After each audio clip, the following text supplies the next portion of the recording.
Welcome back to another episode of Infidelity Tales Lab. We're thankful for your continued viewership.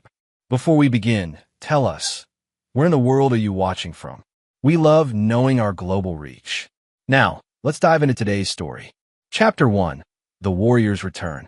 Master Sergeant Victor Steele adjusted his tactical vest one final time as the Afghan sun painted the horizon crimson.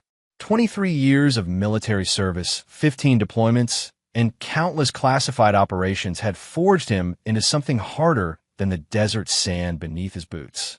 At 45, his gray-streaked hair and weathered face told stories that would never appear in official reports. Last patrol, Steele called out Lieutenant Rodriguez from across the forward operating base. "Tomorrow you're stateside for good." Victor nodded but didn't smile. Home meant returning to his wife Bridget and 17-year-old son Danny in Boulder Creek, California. The letters from home had grown shorter over the months, Bridget's once warm words now clinical and distant. Their video calls had become perfunctory, filled with awkward silences and forced conversation about neighborhood gossip and Danny's senior year. The marriage had been rocky before this deployment. Bridget, a real estate agent with aspirations of social climbing, had grown tired of military life's unpredictability. She made comments about wasting her prime years, waiting for a man who was never really there anyway. Victor had hoped this final deployment would give them both space to think, to maybe salvage what they'd built over 18 years together. But soldiers learn to read between the lines, and Victor had been reading danger signs for months.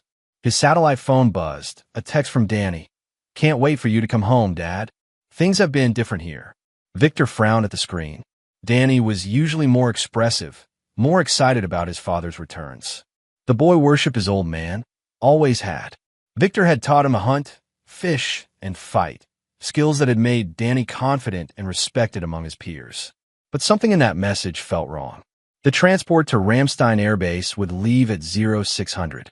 Victor spent his final night in Afghanistan cleaning his personal weapons, a ritual that calmed his mind. His hands moved automatically over the steel, muscle memory from decades of practice. He'd survived firefights in Fallujah, hunted insurgents through the mountains of eastern Afghanistan, and eliminated targets whose names would remain classified forever. As he worked, Victor reflected on the man he'd become. The military had taken a 19-year-old kid from rural Montana and transformed him into something different.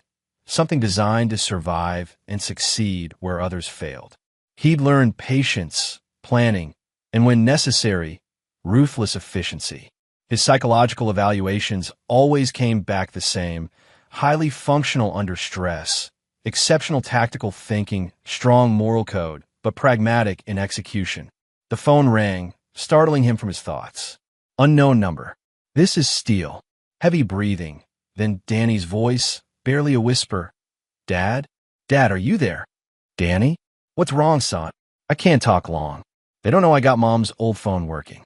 "Dad, something's really wrong here. Mom's been acting strange, and there are these guys who come around. They look like bad news, Dad. Real bad news." Victor's blood chilled. His fatherly instincts screamed danger, but his tactical mind noted the fear in his son's voice. Genuine terror, not teenage drama. "What kind of guys, Danny? Tell me exactly what you've seen." "Big guys.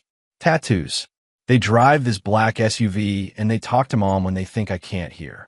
One of them has this scar across his throat, and he keeps looking at pictures of you." "Dad, I think." The line went dead. Victor tried calling back immediately. No answer. He tried the house landline, disconnected. His attempts to reach Bridget's cell went straight to voicemail.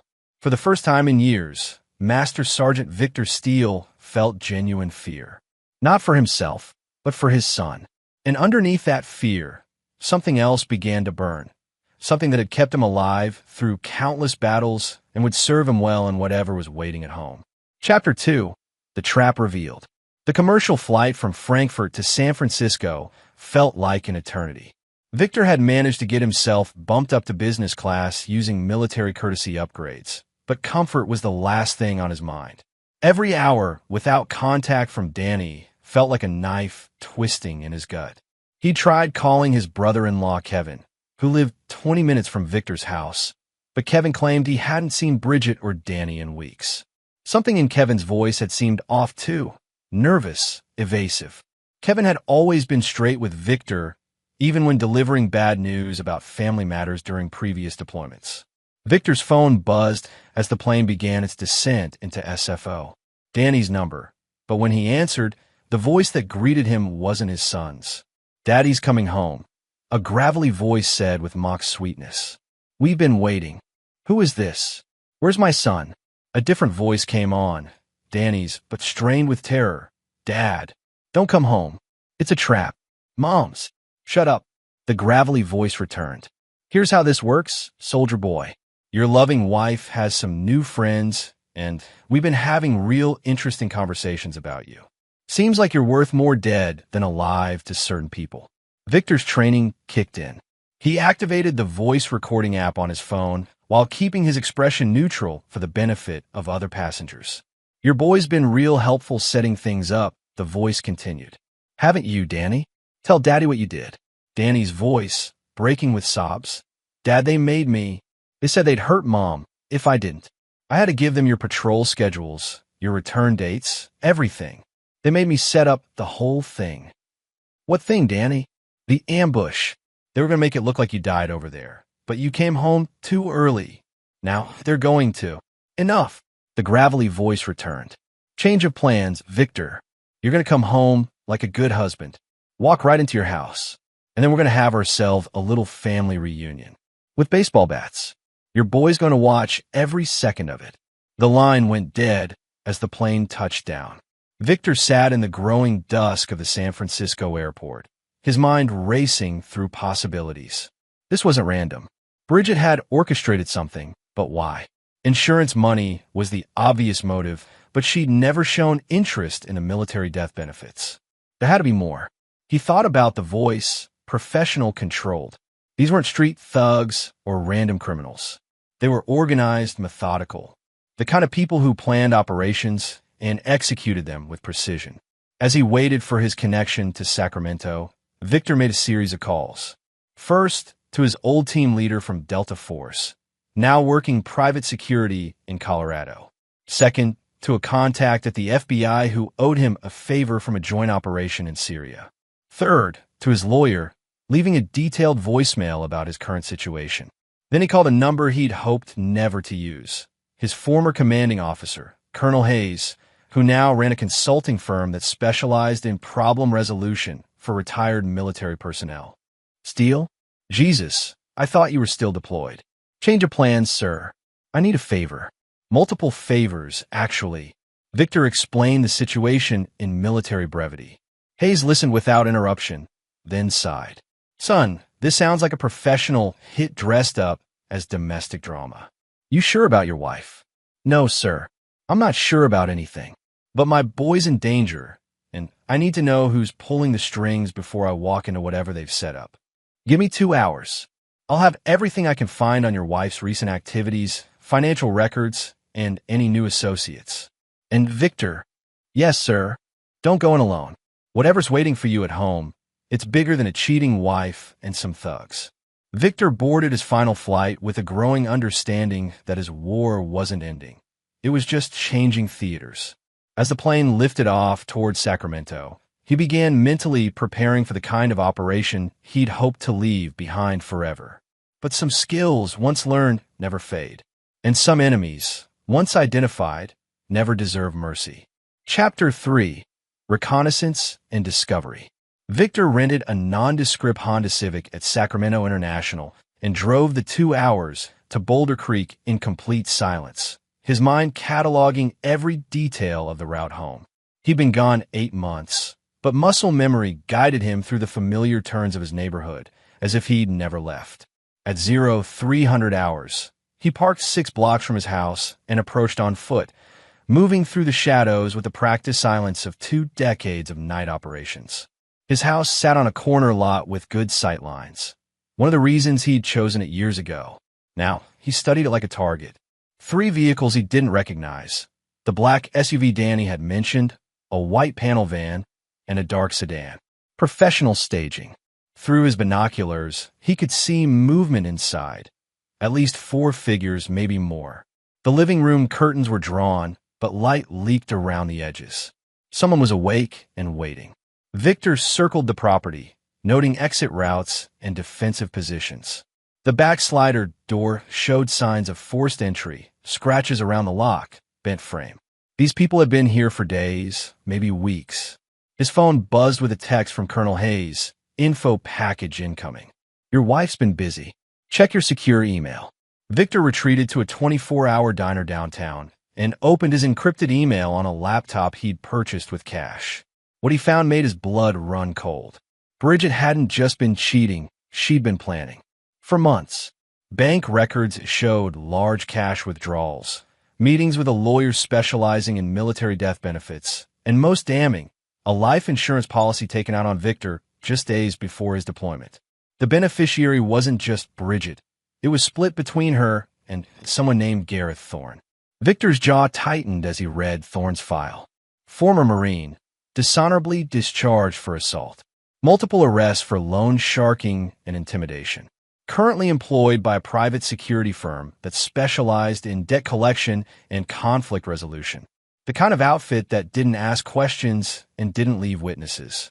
But the real revelation came in the final document. Transcripts of phone conversations between Bridget and Thorne over the past 3 months, obtained through methods Victor didn't want to examine too closely. The insurance pays double for accidental death. Bridget's voice, cold and calculating. Make it look like enemy action or a training accident. What about the kid? Thorne's voice, the same gravelly tone from the phone call. Danny doesn't know anything. After Victor's gone, I'll tell him his father died a hero. He'll believe it. And if he doesn't, a pause, then Bridget's voice, without emotion. Then we'll have to make sure he believes it. Victor closed the laptop and sat in the diner booth, his hands trembling with rage. Not just betrayal, a plot to murder him and potentially his son. Bridget wasn't just an unfaithful wife. She was a calculating predator who'd spent months orchestrating his death. The waitress refilled his coffee and noticed his expression. You okay, honey? You look like you've seen a ghost. Victor looked up at her, and for a moment, she stepped back from something she saw in his eyes. Not a ghost, he said quietly. Just remembering who I used to be. At 0530, Victor's phone rang. Danny's number again. Dad, his son's voice, barely audible. They're getting ready for you. They moved me to the basement, but I can hear them talking. They're going to make it look like a home invasion gone wrong. Dad, don't come home. Please. Danny, listen to me very carefully. Can you get out of the house? No. They have someone watching the basement door. Dad, there's something else. Mom, she's not who you think she is. She's been planning this for months. I heard her and that Thorne guy talking about insurance money and starting over somewhere else. How long have you known? Since last month. I confronted her about it, and she broke down crying, said she was sorry, but it was too late to stop it now. She said you'd never forgive her for what she'd done, so she had to see it through. Victor's tactical mind processed this information with cold efficiency. Bridget was right about one thing. He would never forgive her. But she made a critical error in judgment about what that meant for her future. Danny, I'm going to get you out of there. But when I do, things are going to get very bad for the people who've been holding you. Do you understand? Yes, sir. And Danny, whatever happens, whatever you see, remember that everything I do is to protect you. Can you trust me on that? A pause. Dad, you sound different.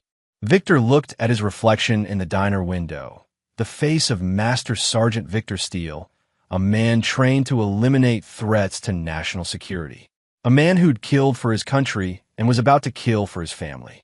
I'm different, son. I'm what I need to be. As the sun rose over Boulder Creek, Victor began planning an operation that would make his military missions look like training exercises. Because this wasn't about national security or foreign enemies. This was personal. Chapter 4. The Soldier's Chess Game. Victor spent the day conducting surveillance and planning from a motel room across town. Using techniques learned in counterterrorism operations, he mapped out every detail of his adversary's routines, capabilities, and weaknesses. By noon, he'd identified the players, Gareth Thorne, the ringleader, plus 3 associates who rotated shifts watching the house. All ex-military or ex-police, all with criminal records. Professional killers disguised as debt collectors. But Victor had advantages they didn't know about. 23 years of military service had connected him to a network of specialists who owed favors or could be persuaded to help a brother in need. His secure phone buzzed with confirmations as pieces fell into place. His first call was to Tommy Rodriguez, a former Marine sniper now working as a hunting guide in Montana. I need overwatch on a residential target. Non-lethal surveillance only until I give the word. How many targets, Victor? 4 confirmed, possibly more. Professional security contractors, armed and dangerous. When do you need me? I needed you yesterday. I'll be there by midnight. The second call went to Maria Santos, a former Air Force intelligence officer who now ran a private investigation firm. I need full background workups on these 4 individuals, plus financial forensics on my wife's recent activities. Victor, this sounds like you're planning something illegal. I'm planning to protect my son from people who want to kill us both. Legality is a secondary concern. A pause. Send me the files. You'll have everything by tonight. The third call was the most difficult, to his younger brother Rick, a Boulder County Sheriff's deputy. Victor? Jesus, I thought you were still overseas. Bridget said. What did Bridget say? That you were extending your deployment, might not be back for months. She seemed relieved about it. Victor explained the situation, leaving out nothing. When he finished, Rick was silent for a long time. Holy shit, Victor. You're talking about a conspiracy to commit murder. We need to bring in the FBI, get Danny into protective custody. Rick, by the time federal agents sort through jurisdictional issues and warrant requirements, my son could be dead. These people have been planning this for months. They won't hesitate to eliminate witnesses. So what are you proposing? Some kind of vigilante justice. Victor's voice turned cold. I'm proposing to neutralize threats to my family using appropriate force. What happens to the threats after neutralization is their problem, not mine. Rick sighed. You're asking me to look the other way while you commit murder. I'm asking you to be somewhere else when justice gets served. Another pause. Victor, you're my brother and I love you, but Danny is your nephew. These people want to kill him too. Are you going to let that happen because of bureaucratic procedures? Damn it. Give me 12 hours before you do anything. Let me at least try to get Danny out legally. You have 6 hours. After that, I'm doing this my way. At 1800 hours, Victor received the intelligence package from Maria Santos. The information was devastating and comprehensive. Bridget had been planning Victor's death since before his deployment, using insurance money to fund a new life with Thorne in Costa Rica. But there was more. Danny wasn't just a witness to be eliminated. He was collateral damage in a larger scheme. Bridget's affair with Thorne had started 2 years ago, and she'd been slowly poisoning Danny's mind against his father, telling him that Victor didn't love them enough to leave the military, that he cared more about war than family. The psychological manipulation had been subtle but persistent. Danny's grades had dropped, he'd quit the football team, and he'd started getting into fights at school. Classic signs of a teenager under severe emotional stress. But the recordings revealed the truth. Danny had been defending his father against Bridget's constant criticism, refusing to believe that Victor would abandon his family. The boy's loyalty had made him a liability in Bridget's plan. Victor's phone buzzed with a text from Rick. No luck with family services or FBI. They want to treat this as a domestic dispute until there's an actual crime. You know what that means.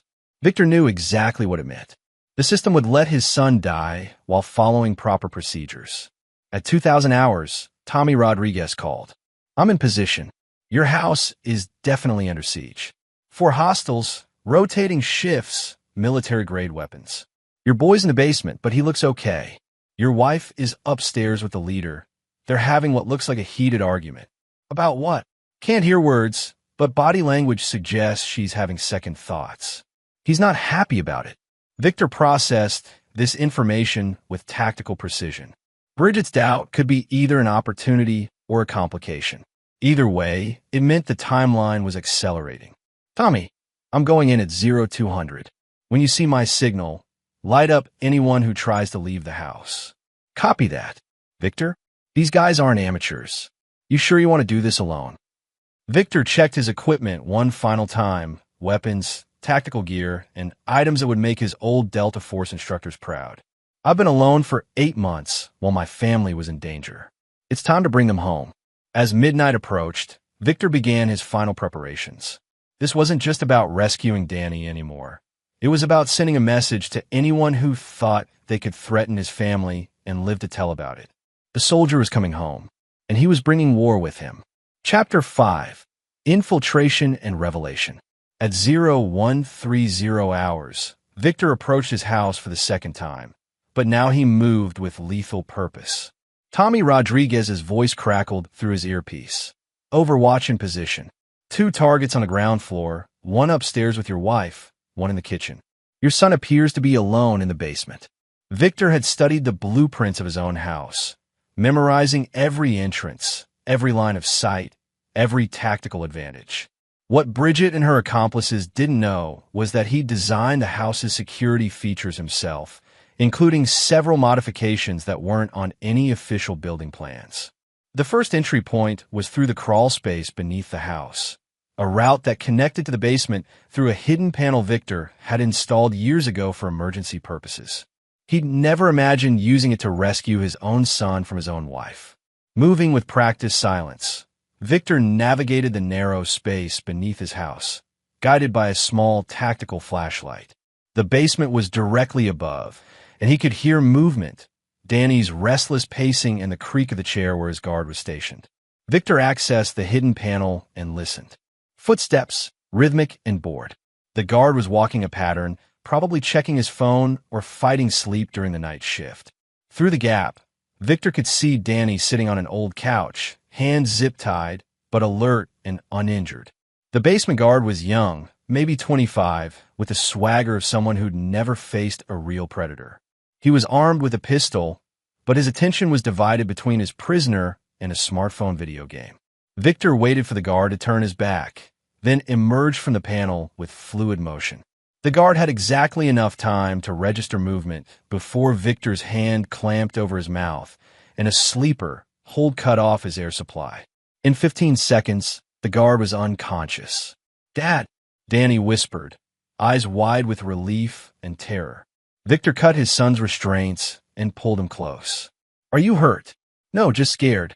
"Dad, Mom's upstairs with that Thorne guy. They've been arguing for hours. She keeps saying she wants to call it off, and he keeps telling her it's too late." "How many others?" "3 more guys. 2 downstairs, 1 watching the back door." "Dad, these guys are professionals. They've been planning this down to the minute."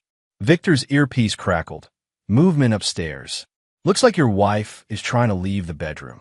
Target 1 is restraining her." Victor's jaw tightened. Whatever Bridget had planned, she was either having genuine second thoughts or trying to manipulate the situation to her advantage. Either way, it didn't change what had to happen. "Danny, I need you to go through that panel and wait in the crawl space until I come for you." "Dad, what are you going to do?" Victor looked at his son, seeing the teenager he'd left behind 8 months ago, but also the man he was becoming. "I'm going to end this. Tonight. Forever. Are you going to kill them?" The question hung in the air between them. Victor thought about lying, about protecting his son from the truth of what was about to happen. But Danny deserved honesty. "Yes." Danny nodded slowly. "Good. They were going to kill us both." As his son disappeared into the crawl space, Victor felt a mixture of pride and sorrow. Pride that Danny understood the stakes, sorrow that he had to. Victor bound and gagged the unconscious guard, then moved to the basement stairs. Through his earpiece, Tommy provided tactical updates. Target 2 is in the kitchen, making coffee. Target 3 is in the living room, appears to be sleeping in a chair. Target 1 and your wife are still upstairs. Victor climbed the stairs with predatory patience. The kitchen guard was silhouetted against the window, stirring sugar into his mug, completely unaware that death was approaching from behind. The takedown was swift and silent, a blood choke that rendered the guard unconscious within seconds. Victor dragged the body behind the kitchen island and moved toward the living room. The sleeping guard wasn't actually sleeping. He was dozing fitfully, his hand resting on a pistol in his lap. Victor studied him for a moment, noting the gang tattoos, the scarred knuckles, the face of someone who'd hurt people for money. This one didn't get the gentle treatment. Victor's combat knife found the guard's throat with surgical precision, cutting off any possibility of raising an alarm. The man died without waking. 3 down, Victor whispered into his mic. Copy that. Target 1 and your wife are moving. Sounds like they're coming downstairs. Victor positioned himself in the shadow of the staircase, listening to the argument descending toward him. Told you this was a mistake from the beginning, Bridget was saying, her voice strained with emotion. He's not supposed to be back yet. Something went wrong. Nothing went wrong. Thorne's voice, cold and professional. Plans change. We adapt. Your husband dies tonight. You collect the insurance, and we disappear. Just like we discussed. But Danny's seen too much. You know what that means. Victor heard his wife's sharp intake of breath. You said we'd send him to boarding school. That we'd. I lied. The kid knows everything. He's a liability. No, I won't let you hurt my son. Thorne's laugh was like gravel. Your son? Bridget, you've been trying to turn him against his father for 2 years. The kid hates you more than he hates Victor. He's not going to keep quiet about what happened here.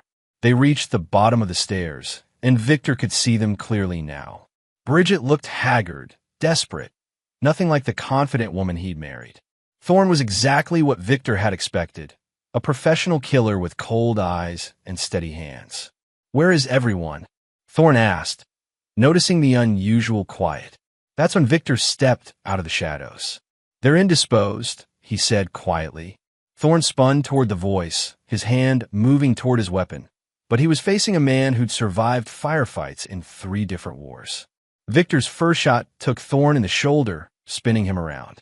The second shot shattered his kneecap, dropping him to the floor. Bridget screamed and tried to run, but Victor's voice stopped her cold. Sit down, Bridget. We need to talk.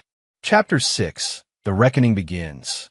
Bridget stood frozen in the living room, staring at her husband as if seeing him for the first time. In a way, she was. The man who just shot Gareth Thorne wasn't the same person who'd kissed her goodbye 8 months ago. This was Master Sergeant Victor Steele in full tactical mode, controlled, deadly, and absolutely without mercy. Thorne writhed on the floor, clutching his shattered knee, his shoulder bleeding steadily. You bastard, he gasped. You have no idea what you've done. I know exactly what I've done, Victor replied, his voice conversational. I've begun the process of eliminating threats to my family. Victor's earpiece crackled. You've got company coming. 3 vehicles, moving fast from the south. ETA, 5 minutes. Victor processed this information without changing expression. Backup was coming, which meant this operation was larger than just 4 hired killers. Bridget, sit down. Now. She stumbled to the couch, her face pale with shock. Victor, I can explain. No explanation needed. I've heard the recordings. I know about the insurance policy. I know about your plan to kill me and Danny. The only question is whether you're going to cooperate or join your boyfriend on the floor. Thorne tried to speak, but Victor silenced him with a look that promised violence. Who's coming? Victor asked his wife. How many more people are involved in this? Bridget's hands trembled. I don't know what you mean. Victor pulled out his phone and played back one of the recorded conversations. Bridget discussing backup plans with Thorne, mentioning the others who would clean up any loose ends. That's your voice, Bridget. So I'll ask again, who's coming? Thorne's associates, she whispered. If something went wrong, they were supposed to make it look like a home invasion. Kill everyone and burn the house down. Victor nodded, unsurprised. How many? 6. Maybe 8. I don't know exactly. Tommy, did you copy that? Victor spoke into his mic. Copy. I count 6 hostiles and 2 vehicles, heavily armed. Victor, you need to get out of there. Negative. I'm not leaving my son. Victor turned to Bridget. You're going to help me, whether you want to or not. Because if Danny dies tonight, I'll make sure you spend the rest of your very short life wishing you'd never been born. Bridget nodded frantically. What do you want me to do? First, call them off. Tell them the situation is under control. I can't. They don't take orders from me. Thorne is their boss. Victor looked down at the wounded man. Then Thorne is going to make that call. He knelt beside Thorne and pressed his knife against the man's throat. Here's your choice, Gareth. Call off your people or I start cutting pieces off you until you change your mind." Thorne's eyes blazed with hatred, but pain and blood loss had weakened his resolve. "They won't listen. The contract's already been paid. They'll finish the job whether I'm alive or not. Then you've just volunteered to be bait." Victor hauled Thorne to his feet and positioned him in front of the living room window, using him as a human shield. Through his earpiece, he could hear Tommy's tactical assessment. "Vehicles have stopped 2 blocks out. They're deploying on foot. Professional tactics, military-grade equipment. Tommy, when I give the signal, take out anyone with a clear shot. Non-lethal if possible, but protect yourself first." "Copy that." Victor turned to Bridget. "Get Danny from the basement. We're leaving through the back." "Where are we going?" "Somewhere safe, where we can finish this conversation without interruption." As Bridget headed for the basement, Victor's phone buzzed with a text from an unknown number. "We have the house surrounded. Send out Thorne and the woman, and we'll let you and the boy live." Victor smiled grimly and typed back, "Counteroffer. You have 60 seconds to leave my property before I start sending out body parts." The response came immediately. "You're outnumbered 8-1. Be smart about this." Victor's reply was simple. "I'm a Delta Force operator who spent 23 years killing people more dangerous than you." 60 seconds just became 30. He moved to the window and fired a single shot into the darkness. Not at any target, but as a signal to Tommy and a warning to the attackers. The message was clear. Negotiations were over. Bridget returned with Danny, who looked at the scene in the living room with a mixture of horror and grim satisfaction. "Dad, who are those people outside?" "Cleanup crew. They're here to make sure no witnesses survive tonight." "What's the plan?" Victor looked at his son with fresh respect. Danny wasn't panicking or asking irrelevant questions. He was ready to fight. "We're going to give them exactly what they expect," Victor said. "And then we're going to kill them all." The battle for Victor's home was about to begin, and he intended to make it a massacre that would be remembered by anyone who ever thought about threatening his family again. Chapter 7. The Siege. The first shots came through the living room window at exactly 0215 hours, shattering glass and splintering what is Victor's family took cover behind the kitchen island. But Victor had anticipated this. The house had been prepared for this moment years ago, with reinforced walls and strategic firing positions that turned his home into a fortress. "Tommy, report." Victor spoke into his earpiece while returning fire through the window. "I count 8 hostiles, moving in coordinated teams. Military training, definitely professional.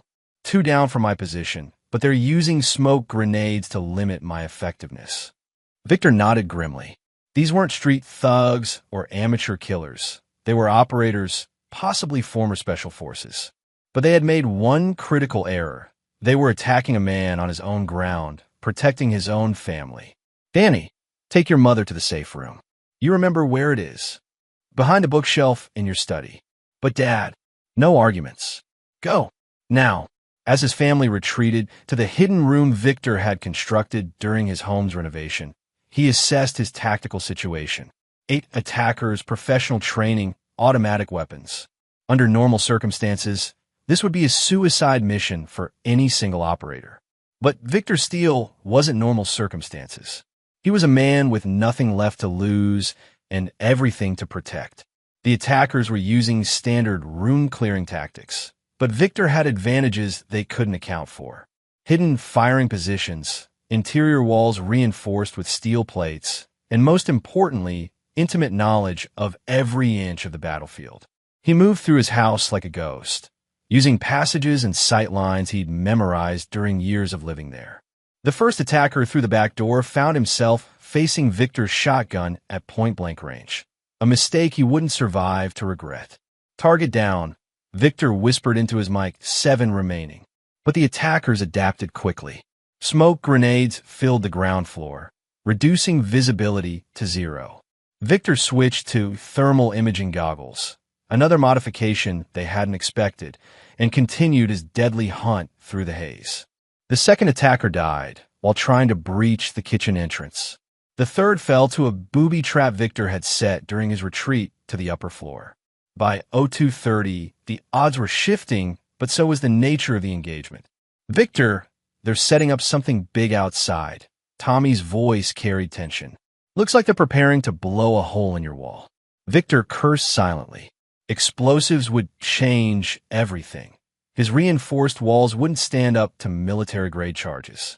He needed to end this quickly before they brought down his house with his family inside. Tommy, I need you to create a distraction.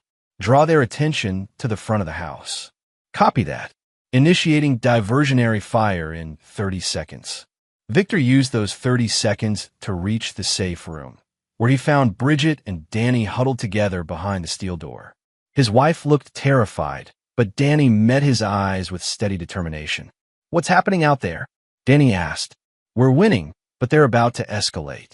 I need to take the fight to them before they bring down the house. Dad. Danny's voice was quiet but firm. I want to help. Victor looked at his 17-year-old son, seeing the man he would become and the warrior's instinct he'd inherited. You already are helping. By staying safe, you're giving me the freedom to do what needs to be done. He turned to Bridget, who was staring at him with something approaching awe. This is who you married, he said simply. This is who I've always been. You just never wanted to see it. Victor, save it. When this is over, we'll talk. If we're all still alive.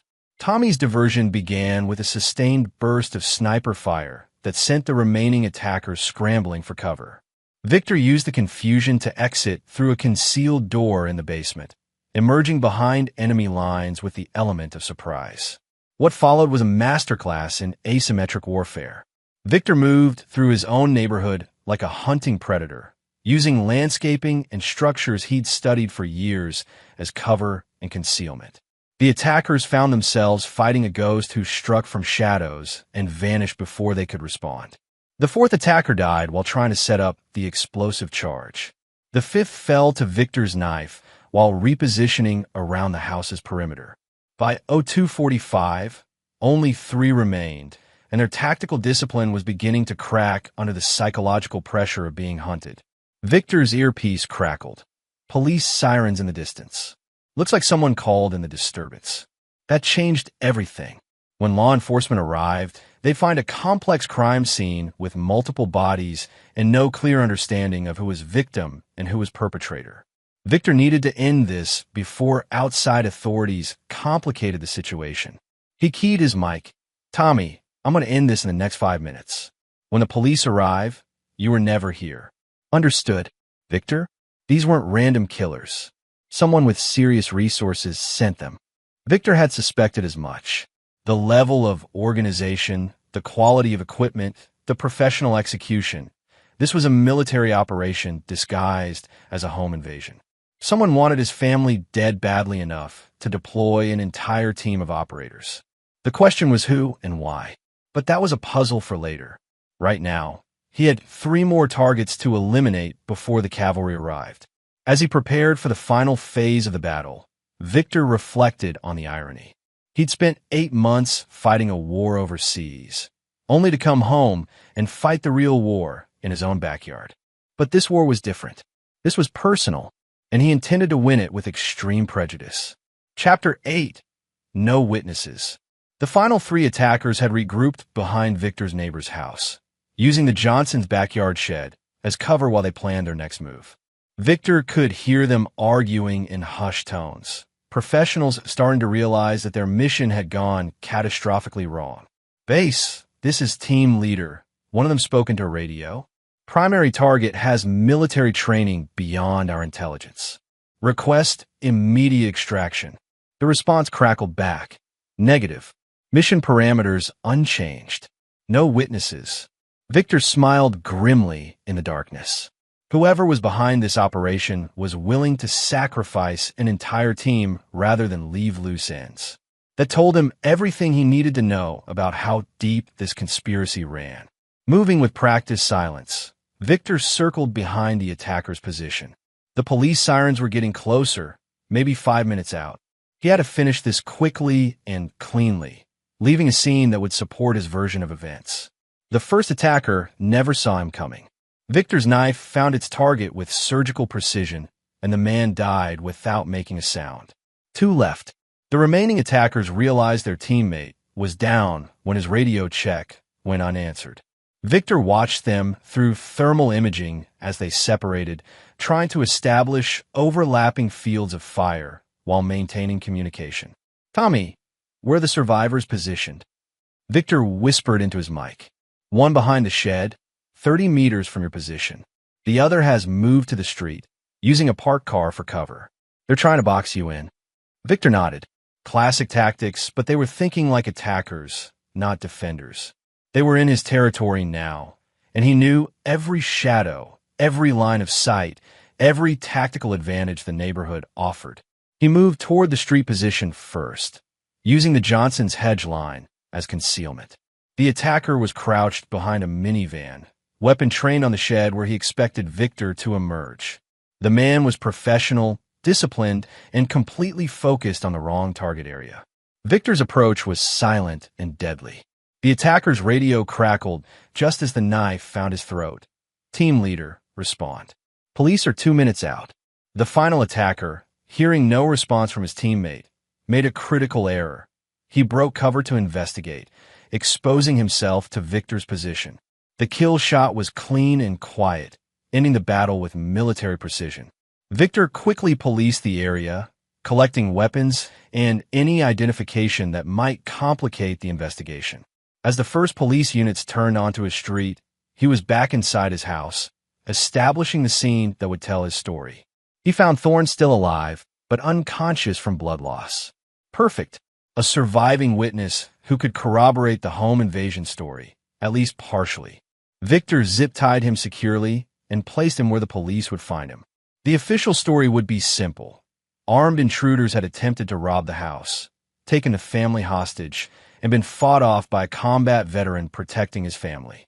The bodies outside would support that narrative, especially with Thorne available to provide testimony.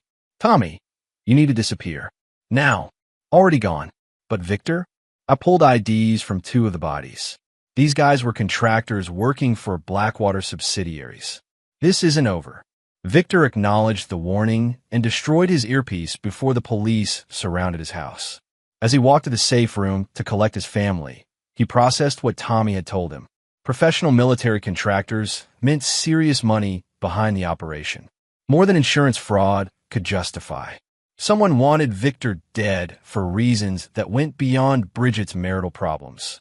He found his wife and son exactly where he'd left them, both looking traumatized but alive. Danny immediately rushed to embrace his father, but Bridget hung back, staring at Victor with a mixture of fear and something approaching respect. "Is it over?" Danny asked. "This part is," Victor replied. "But we need to talk about what comes next." The police sirens were right outside now, and Victor could hear officers establishing a perimeter around his house. Soon there would be questions, statements, and investigations. But he'd been through this before in different contexts, and he knew how to handle law enforcement interviews. "Bridget," he said quietly, "here's what you're going to tell them. Armed intruders broke in while I was deployed. They held you and Danny hostage for ransom. I returned home and defended my family. That's it. Nothing about insurance policies or murder plots."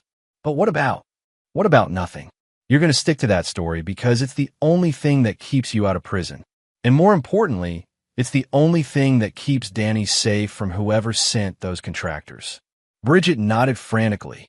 "Victor, I know you'll never forgive me, but I need you to know. Save it. We'll discuss your future after we deal with the immediate situation." As police officers began clearing the house, Victor prepared himself for the next phase. The immediate threat was eliminated, but the larger conspiracy remained. Someone with resources and connections had tried to have his family killed, and they wouldn't stop just because their first attempt had failed. But they made a crucial error in judgment. They tried to eliminate Master Sergeant Victor Steele, a man trained to identify and neutralize complex threats. Now that he knew enemies were out there, he would hunt them down with the same methodical precision he'd used to clear his house. The war was far from over. In fact, it was just beginning. Chapter 9. No Mercy, No Forgiveness. 3 days after the home invasion, Victor sat in his lawyer's office reviewing the final details of his divorce settlement. The police investigation had concluded exactly as he'd planned. justified self-defense by a combat veteran protecting his family from armed intruders. Gareth Thorne, recovering from surgery, had confirmed the story in exchange for a reduced sentence on weapons charges.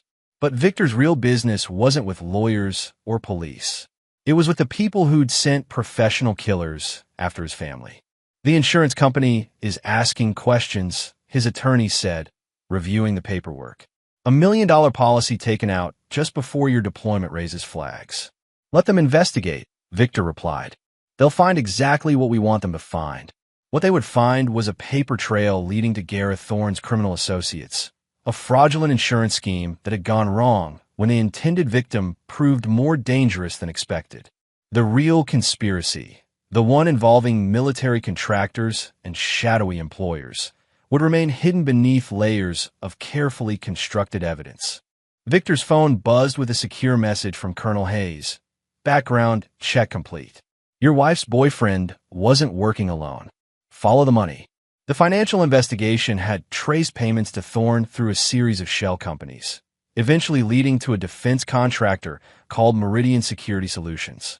But the real revelation was in their client list, government agencies, foreign corporations, and individuals who paid premium rates for problem resolution. Victor recognized the pattern. This wasn't about insurance fraud. It was about eliminating a soldier who'd seen too much during his deployment. Someone wanted him dead because of what he might know about classified operations in Afghanistan. The question was who, and that would require more direct investigation. That evening, Victor found Bridget packing her belongings in what used to be their bedroom. Danny was at school, giving them privacy for a conversation they'd avoided for 3 days. I'm moving to my sister's place in Portland, she said without looking at him. The divorce papers give you full custody of Danny. That's generous of you, Victor replied, his voice neutral. It's not generosity, it's guilt. She finally met his eyes, and he saw genuine remorse there. I know what I did was unforgivable. I tried to have you kill Victor. My own husband. Yes, you did. And you killed 8 men to protect us. I killed 8 men to protect my son, Victor corrected. You stopped being part of my family the moment you decided I should die. Bridget nodded, tears starting to fall. I know. I need you to understand that I never meant for Danny to get hurt. When Thorne said he'd have to be eliminated too, I tried to stop it. Too little too late. I know. She finished packing and stood to leave. Victor? What you did that night? I finally understood who you really are. I'm sorry I never saw it before. You saw it, Victor said quietly. You just didn't want to accept it. After Bridget left, Victor went to Danny's room and found his son studying at his desk. The teenager looked up as his father entered, and Victor saw a maturity in his son's eyes that hadn't been there a week ago. She's gone, Danny said. It wasn't a question. Yes. Good. I can't forgive her for what she tried to do to you. To us. Victor sat on the edge of Danny's bed. Son, I need to tell you something. This isn't over. The people who sent those men are still out there, and they might try again. So what do? We disappear for a while. Let me handle the people who want us dead. Danny closed his textbook and looked directly at his father. Dad, I want to help. You're 17 years old. I'm your son. This is my fight too. Victor saw himself at that age, eager to prove himself, ready to take on the world. But he also saw the innocence that Danny still possessed, the part of his son that could still be saved from the darkness that had claimed Victor's own soul. Your job is to stay safe and finish school. My job is to make sure you have a future to look forward to. Over the next week, Victor made his preparations with methodical precision. Danny was enrolled in a private school in Colorado, staying with Victor's brother Rick and his family. Official records showed Victor taking a medical leave from the military for PTSD treatment, providing cover for what he really planned to do. The hunting expedition would begin with Meridian Security Solutions and work backward through their client list until he found the source. It would be dangerous, illegal, and probably cost him his military career. But some things mattered more than career advancement. His family had been threatened. His son had been terrorized. His wife had been manipulated into betraying everything they'd built together. Someone was going to pay for that. All of them. Victor Steele had spent 23 years serving his country as a soldier. Now he would serve his family as something else entirely. Judge, jury, an executioner for those who thought they could destroy what he'd built. The war that had started in his living room would end when the last enemy was eliminated. And Victor Steele never left enemies alive to fight another day. As he prepared to disappear into the shadows of the intelligence world, Victor made himself a promise. When he emerged, his family would be safe forever, because anyone who might threaten them would be dead. No mercy, no forgiveness, no survivors. The soldier was going hunting. And there you have it. Another story comes to an end. What did you think? I'd love to hear your thoughts in the comments below. If you enjoy this story, consider joining our community by subscribing. It means the world to us. For more stories like this one, check out the recommended videos on screen. And I'll see you there. Welcome back to another story on Infidelity Tales Lab. Before we begin, tell us, where in the world are you watching from? Now, let's dive into today's story. Chapter 1. The Perfect Life. Curtis Arias believed in three things: hard work, family, and keeping your word. At 38, he'd built what he thought was a good life.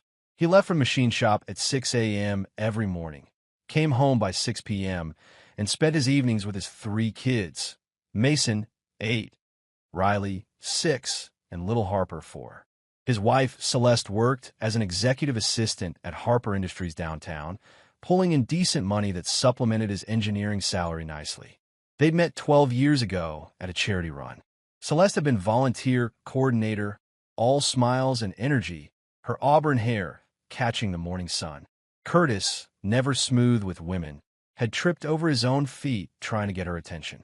She'd laughed, helped him up, and somehow that awkwardness had turned into coffee, then dinner, then a year later, a wedding in her parents' backyard in Sacramento. "You're my rock," she'd told him on their wedding night. "Everything before you is chaos. You make me feel safe." He believed her, built a life around that belief. The house they bought in Riverside had 4 bedrooms and a yard big enough for a swing set. Curtis had installed that swing set himself, every bolt and chain, making sure it was safe.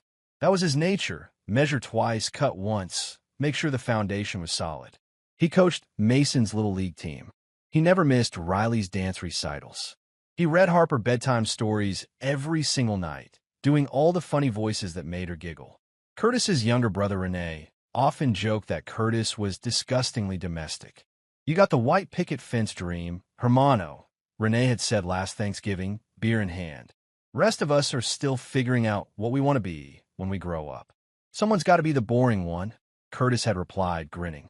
But Curtis wasn't boring. He was content. There was a difference. He'd grown up watching his father work 3 jobs to keep their family afloat after their mother passed. Curtis had learned early that love meant sacrifice, that showing up mattered more than grand gestures. So he showed up every day for 12 years. Celeste had seemed happy enough. She went out with her girlfriends on Fridays, girls' night, she called it. She took weekend trips occasionally for work conferences. Curtis never questioned it. Trust was the bedrock of marriage, wasn't it? And he trusted her completely. Looking back later, Curtis would realize how many small signs he'd missed. The new lingerie that he never saw her wear at home. The way she'd started hitting the gym 5 times a week, coming home glowing.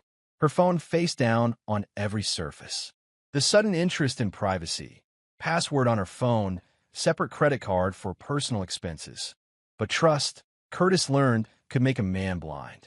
It was a Tuesday in early June when his entire world shattered. Curtis had come home early. The shop's AC had died in a California heat wave, and the boss had sent everyone home before someone collapsed. He'd stopped for ice cream, thinking he'd surprise the kids with an after-school treat. When he walked in at 3:47 p.m., the house was quiet. Too quiet. Celeste's purse was on the counter. Her phone lay next to it, screen glowing with a new message. Curtis wasn't the snooping type. He really wasn't. But the phone was unlocked, the message right there on the screen, and his eyes caught it before his brain could tell him to look away. Got the results. All 3 kids aren't his. He is still paying their bills. Faced with tears of joy, the sender, Trav Kiss Mark.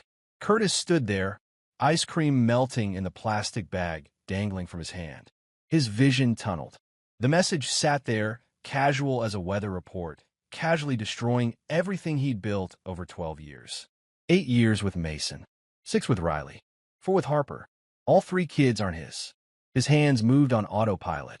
He pulled out his own phone, photographed the screen from multiple angles, made sure the timestamp and contact name were visible.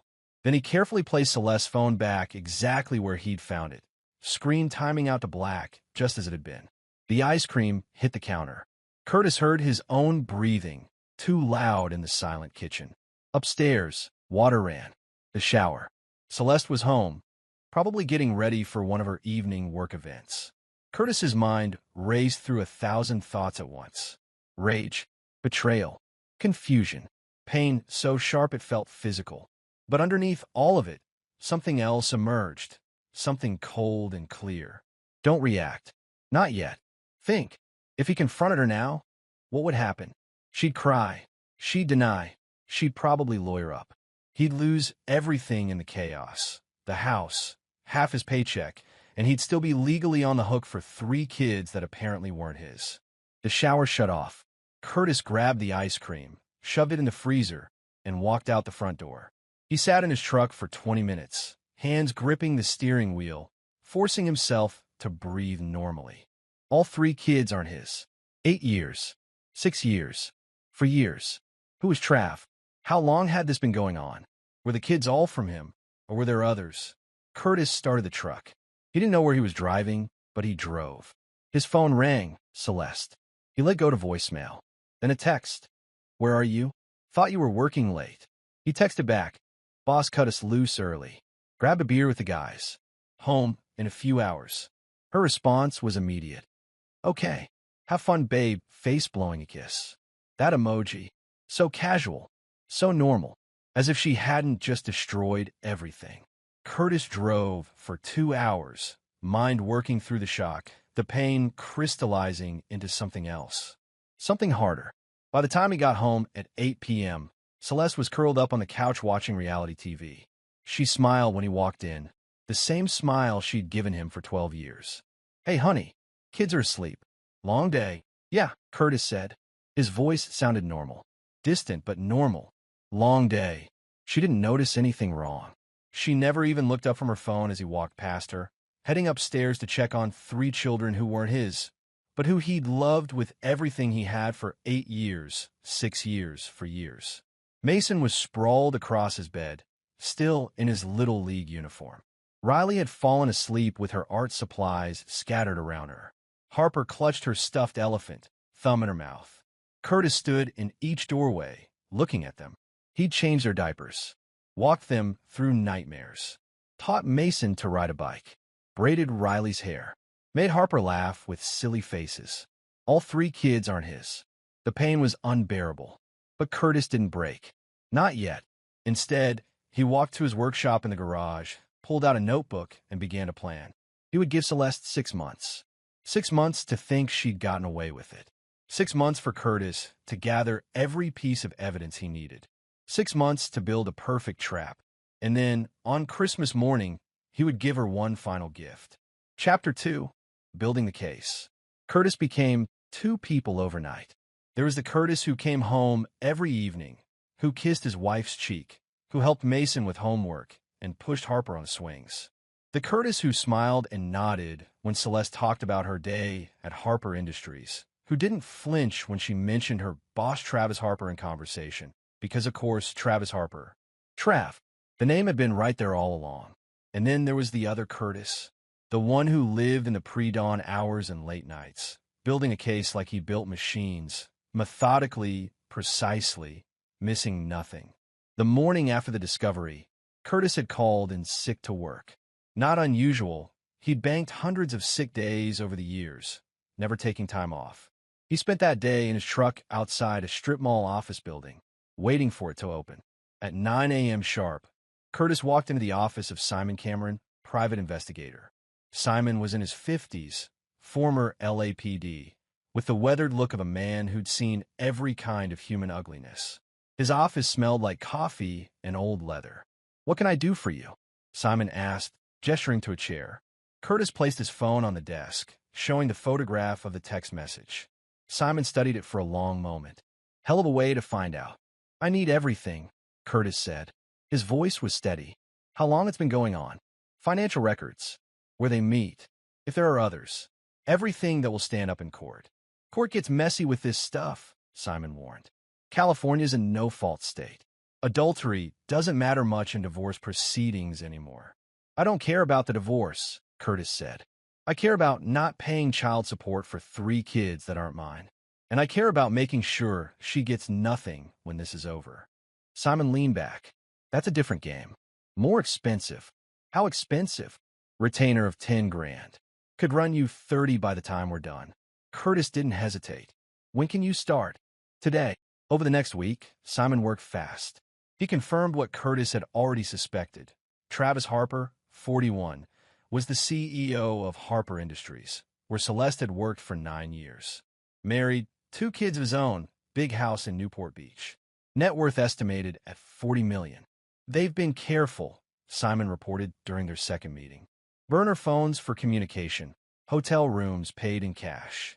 But people always make mistakes. The mistakes came in the form of credit card receipts Celeste thought she'd hidden, charges at hotels during work hours.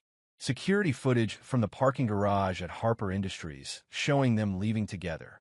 A paper trail of gifts, jewelry, expensive dinners, a weekend trip to Napa that Celeste had claimed was a girl's trip. But the biggest breakthrough came from an unexpected source. Curtis had a friend from college, Evan Swanson, who'd gone into family law. Over beers one evening, Curtis nursing his slowly, playing the role of normal husband, he'd casually mentioned a hypothetical situation. Let's say a guy finds out his kids aren't his, Curtis said, keeping his voice neutral. How screwed is he? Evan grimaced. In California? Pretty screwed if he's on the birth certificates. Presumed father status is tough to break, especially after years of acting as the father. Courts prioritize the children's stability. What about DNA tests? Need those for sure. But even with proof, if you've been acting as the father for years, courts might still hold you financially responsible. It's complicated. So the guy's just stuck? Evan shook his head. Not necessarily. If he can prove fraud, that the mother deliberately deceived him about paternity, he might have a shot. Needs to show she knew and concealed it. That's where it gets tricky. Curtis filed that information away. Proof of fraud. That was the key. The DNA test came back in early July. Curtis had arranged them through Simon's contacts. Discreet, court-admissible, comparing Curtis's DNA to all 3 children using hair samples collected from their brushes. The results were clinical, impersonal, probability of paternity, 0% for all 3 children. Curtis stared at those numbers for a long time. Part of him had hoped, irrationally, that maybe one would be his. Maybe Mason, or Riley, or Lil Harper. But no, 0. Across the board. He was a stranger to them, genetically, and yet they were his entire world. That realization brought a new kind of pain, one Curtis had to compartmentalize quickly. He couldn't afford a break. Not yet. Simon's surveillance revealed the full scope of the affair. It had been going on for 9 years, starting just months after Curtis and Celeste's wedding. The timeline was damning. Mason born 9 months after the affair began. Riley 2 years later, during a period when Curtis had been working double shifts to save for a house down payment.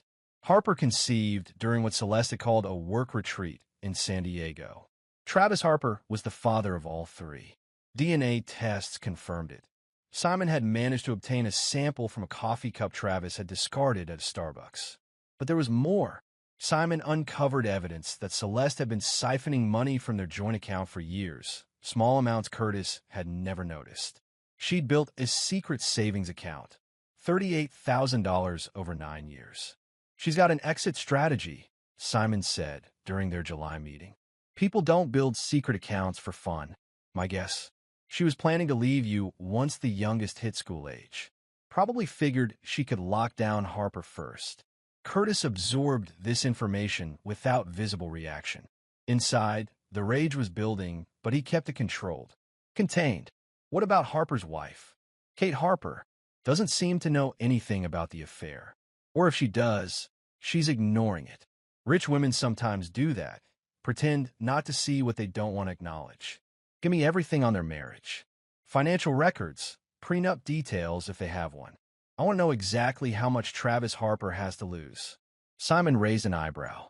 You planning on telling the wife? Maybe, when the time is right.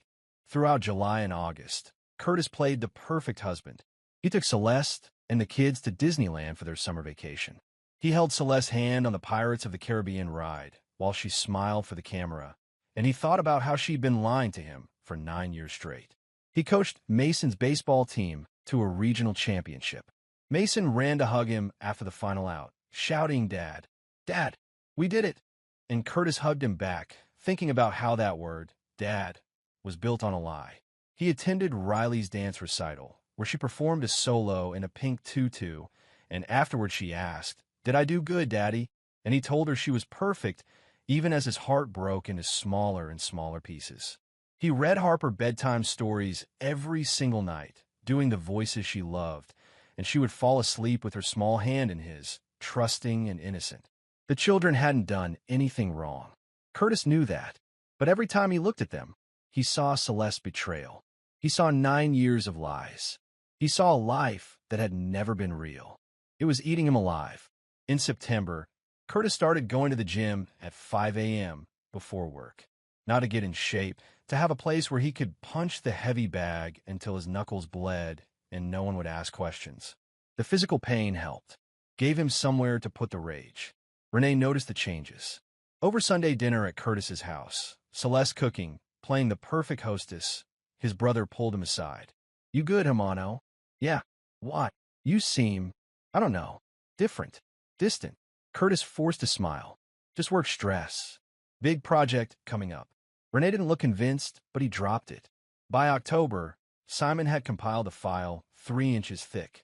Financial records, surveillance photos, hotel receipts, text message logs recovered from phone company records, DNA tests, witness statements. Everything Curtis needed to prove fraud, adultery, and deception. "This is enough to bury her in court," Simon said. "Question is, what exactly do you want to accomplish?" Curtis had been thinking about that question for months. He could divorce Celeste quietly, use the evidence to avoid child support, and move on. That was the safe play. But safe had never been Curtis's style. He'd been safe for 12 years, and look where it got him. "I want her to lose everything," Curtis said. "The house, the money, her reputation, her job. I want Travis Harper to face consequences. And I want it to happen in the most public, devastating way possible." "That's ambitious. Can it be done?" Simon smiled slowly. "Oh yeah, but you'll need to be patient. And you'll need to be willing to go all the way. No backing out halfway through." "I'm not backing out." "Good. Then let's talk strategy." They planned late into the night, Curtis and Simon, building a trap that would spring shut with perfect precision. They brought in Evan Swanson for the legal angles, and, slowly, the plan took shape. The final piece fell into place in November. Curtis had been thinking about the timing.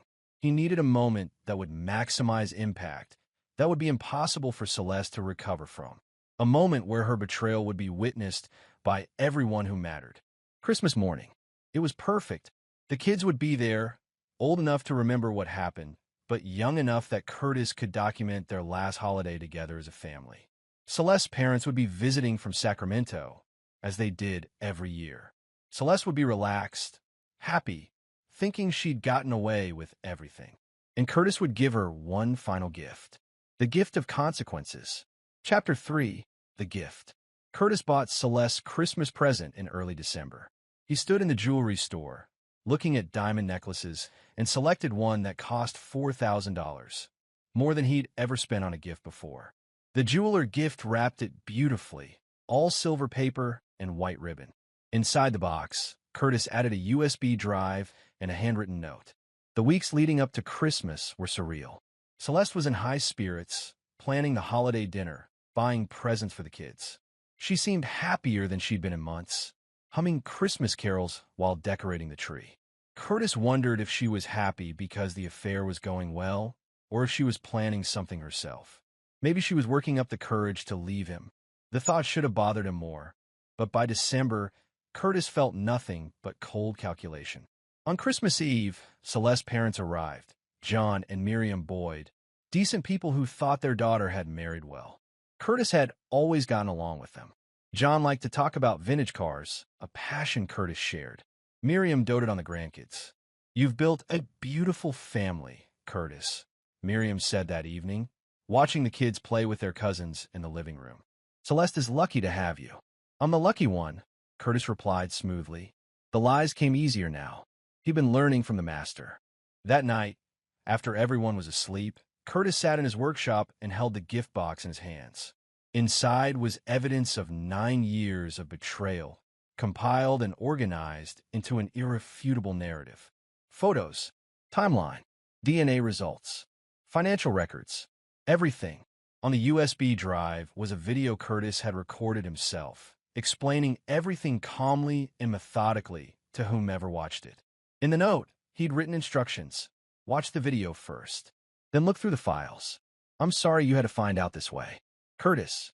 He'd made copies of everything, of course. Simon had the originals locked in a safe. Evan had duplicates for the legal proceedings. But this box, this moment, this was for Celeste. Christmas morning arrived with California sunshine and the excited screams of children. Mason, Riley, and Harper thundered down the stairs at 6 a.m., and Curtis helped them open presents, keeping his camera phone out, recording everything. The kids tore through wrapping paper. Mason got the bike he'd been asking for. Riley got an art set. Harper got a play kitchen. They were happy, innocent, unaware. Celeste's parents emerged around 7 a.m., and Celeste started cooking breakfast. The house smelled like cinnamon rolls and coffee. Everything was perfect. Norman Rockwell perfect. At 9 a.m., after breakfast, after the kids had settled down with their new toys, Curtis stood up. "I got Celeste something special this year," he announced. "Saved up for months." Celeste's eyes lit up. "Curtis, you didn't have to." "I wanted to." He handed her the silver box. She opened it slowly, dramatically, playing to her parents watching with indulgent smiles. The jewelry box inside drew a gasp. "Curtis, this is gorgeous." She pulled out the diamond necklace, holding it up to the light. "There's more in the box," Curtis said quietly. Celeste looked confused, then reached in and pulled out the USB drive and the note. Her face went pale.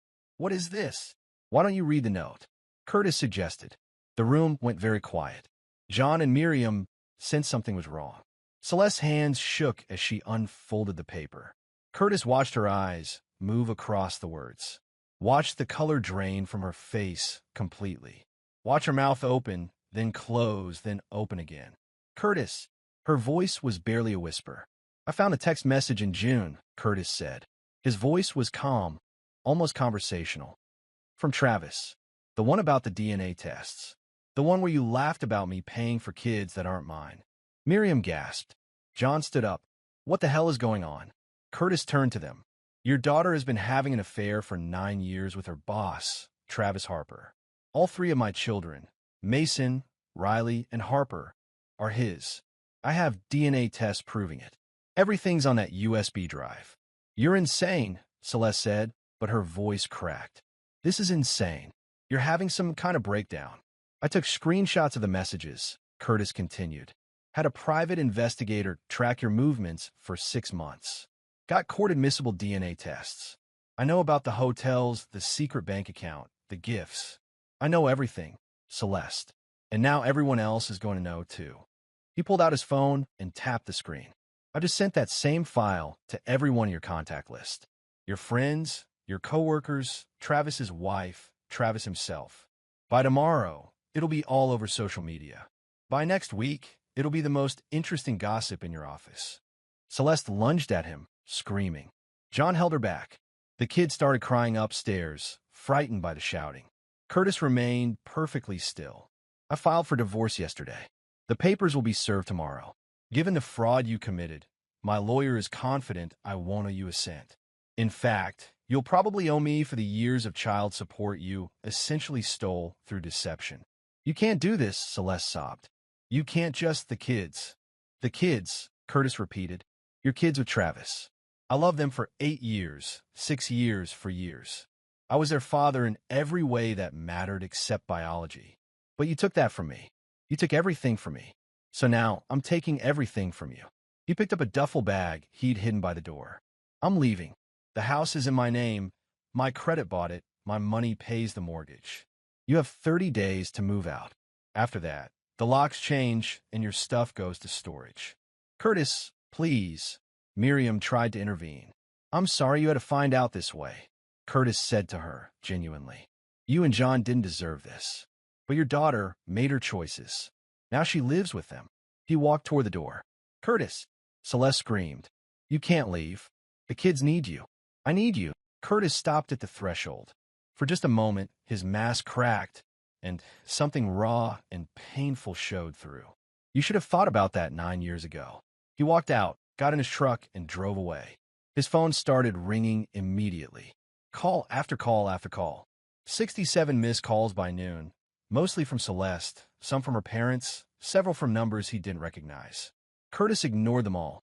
He drove to a hotel Simon had recommended, checked in under a fake name, and finally let himself break. He sat on the edge of the bed and cried for the first time in 6 months. Cried for the life he'd lost, for the children who weren't his but who he'd loved anyway, for 12 years of lies and betrayal. But underneath the grief, there was satisfaction. He'd given Celeste exactly what she deserved: exposure, humiliation, and consequences. And he wasn't done yet. Chapter 4, Fallout. The first 48 hours after Curtis's departure were chaos. From his hotel room, Curtis monitored the situation through Simon's reports and social media. The file he'd sent had spread like wildfire. Celeste's friends were calling her a liar and a fraud. Screenshots of Travis Harper's messages circulated online. Someone had created a Reddit thread titled, Local CEO Fathers 3 Kids with Employee While Both Married, that went viral in the local community groups. Travis Harper's wife, Kate, filed for divorce within 24 hours. According to Simon's sources, she'd walked into Travis's home office on Christmas evening, thrown a laptop at his head, and told him to get out. Kate Harper was from old California money. Her family owned commercial real estate across Los Angeles County. Travis had signed a prenup. His affair with an employee violated the morality clause. He's about to lose half of everything. Evan reported when he called Curtis on December 27th. Maybe more, depending on how vindictive his wife wants to be. And given that she's already hired Angela Preston as her lawyer, I'd say very vindictive. Angela Preston was legendary in California divorce circles, known for absolutely destroying wealthy husbands in court. What about the company? Curtis asked. Harper Industries board called an emergency meeting. Having your CEO's affair with a subordinate go public is a PR nightmare. There's talk of forcing him out. Curtis felt the first genuine smile in months cross his face. Good, but the satisfaction was short-lived. Because while Celeste and Travis were facing consequences, Curtis was facing his own crisis. The kids. On December 28th, Celeste's lawyer, a nervous-looking man named Jeffrey O'Connell, contacted Evan with a proposal. Celeste would agree to a quiet divorce if Curtis continued to support the children financially. Absolutely not, Curtis said when Evan relayed the offer. I understand the anger, Evan said carefully. But Curtis, you need to think about this practically. Those kids didn't ask to be born into this mess. They've known you as their father for their entire lives. And whose fault is that? Celeste's. Absolutely Celeste's. But punishing her means punishing them. Curtis hung up. He knew Evan was right on some level, but the thought of paying for Travis Harper's children while Harper himself presumably contributed nothing made Curtis's blood boil. The calls from Celeste continued. She left voicemails, crying, begging, threatening. Curtis listened to them once, then deleted them. But on January 3rd, a different call came through. A number Curtis didn't recognize. He answered. What? Mr. Arias? A young voice. Mason. Curtis's heart stopped. Mason? How did you get this number? Mom's phone. Are you coming home? The question hit like a physical blow. Curtis closed his eyes. Mason, it's complicated. Riley keeps crying. Harper doesn't understand what's happening. She keeps asking for you. Let me talk to your mom. She's in her room. She won't come out. Grandma and Grandpa are still here, but they're fighting with Mom all the time. Everything's scary. Curtis gripped the phone. This was exactly what he'd wanted. Celeste's life falling apart, consequences catching up to her. But hearing Mason's voice, hearing the fear and confusion, Mason, listen to me. What happened between your mom and me? It's between adults. It's not about you kids. You didn't do anything wrong. Then why did you leave? How could Curtis explain this to an 8-year-old? How could he say your mom lied to me for 9 years, and you're not actually my son? He couldn't. Not yet. I'm dealing with some adult stuff, Curtis said finally. But I promise you we'll talk soon. Is your grandma there? Yeah. Put her on. Miriam Boyd came on the line, her voice tight with anger and grief. Curtis, this is cruel. Whatever Celeste did, those children are innocent. I know that. Then come home. Please. They need you. What they need, Curtis said, voice hard, is for their biological father to step up. Maybe you should give Travis Harper a call. He hung up before she could respond. That night, Curtis couldn't sleep. He kept seeing Harper's face, the way she'd looked at him with complete trust when he read her bedtime stories. He kept hearing Mason's question, why did you leave? The truth was, Curtis hadn't planned beyond the initial explosion. He'd wanted Celeste to suffer, wanted the world to know what she'd done, wanted consequences. But he hadn't thought through what came after. The next morning, Renee showed up at Curtis's hotel. How did you find me? Curtis asked. Simon told me. Relax. Renee pushed past him into the room. Hamano, what the hell are you doing? You know what she did? Yeah, I know. Whole city knows. Celeste and her boss, 9 years, 3 kids. It's messed up. But Curtis, you're falling apart here. Curtis laughed bitterly. I'm falling apart? I'm the one who planned this perfectly. I'm the one who got out clean. You got out angry, Renee corrected. Not the same as clean. And those kids? They're collateral damage in your war with Celeste. They're not my kids. Biologically, no. But you've been their father for years. DNA doesn't change that. Curtis sank onto the bed. I don't know how to do this, Renee. I don't know how to look at them and not see her betrayal. Every single day, for 8 years, 6 years, for years, I loved those kids thinking they were mine. And it was all a lie. Was it? Renee sat down next to him. Were you lying when you taught Mason to throw a curveball? When you braided Riley's hair? When you read to Harper? That's not the point. That's exactly the point. Celeste lied. Celeste betrayed you. But what you felt for those kids, that was real. Only real thing in this whole mess. Curtis put his head in his hands. I can't go back, Renee. I can't pretend everything's fine. Not asking you to. But maybe you can find a middle path. Some way to be there for them without letting Celeste off the hook. Ow! Renee shrugged. No idea, man. But you'll figure out. You always do. After Renee left, Curtis sat in the quiet hotel room and thought. He thought about Mason's voice on the phone, about Harper asking for him, about Riley crying. And he thought about Travis Harper, rich, powerful Travis Harper, who'd fathered 3 children and was apparently content to let them become casualties of his affair. An idea began to form. Chapter 5, the second play. Curtis scheduled a meeting with Travis Harper for January 10th. It took some maneuvering. Travis wasn't returning calls, wasn't showing up at Harper Industries, was holed up in a rental property in Laguna Beach while his wife's lawyers circled. But Simon had connections, and one of them knew where Travis was hiding. Curtis showed up at the beach house unannounced.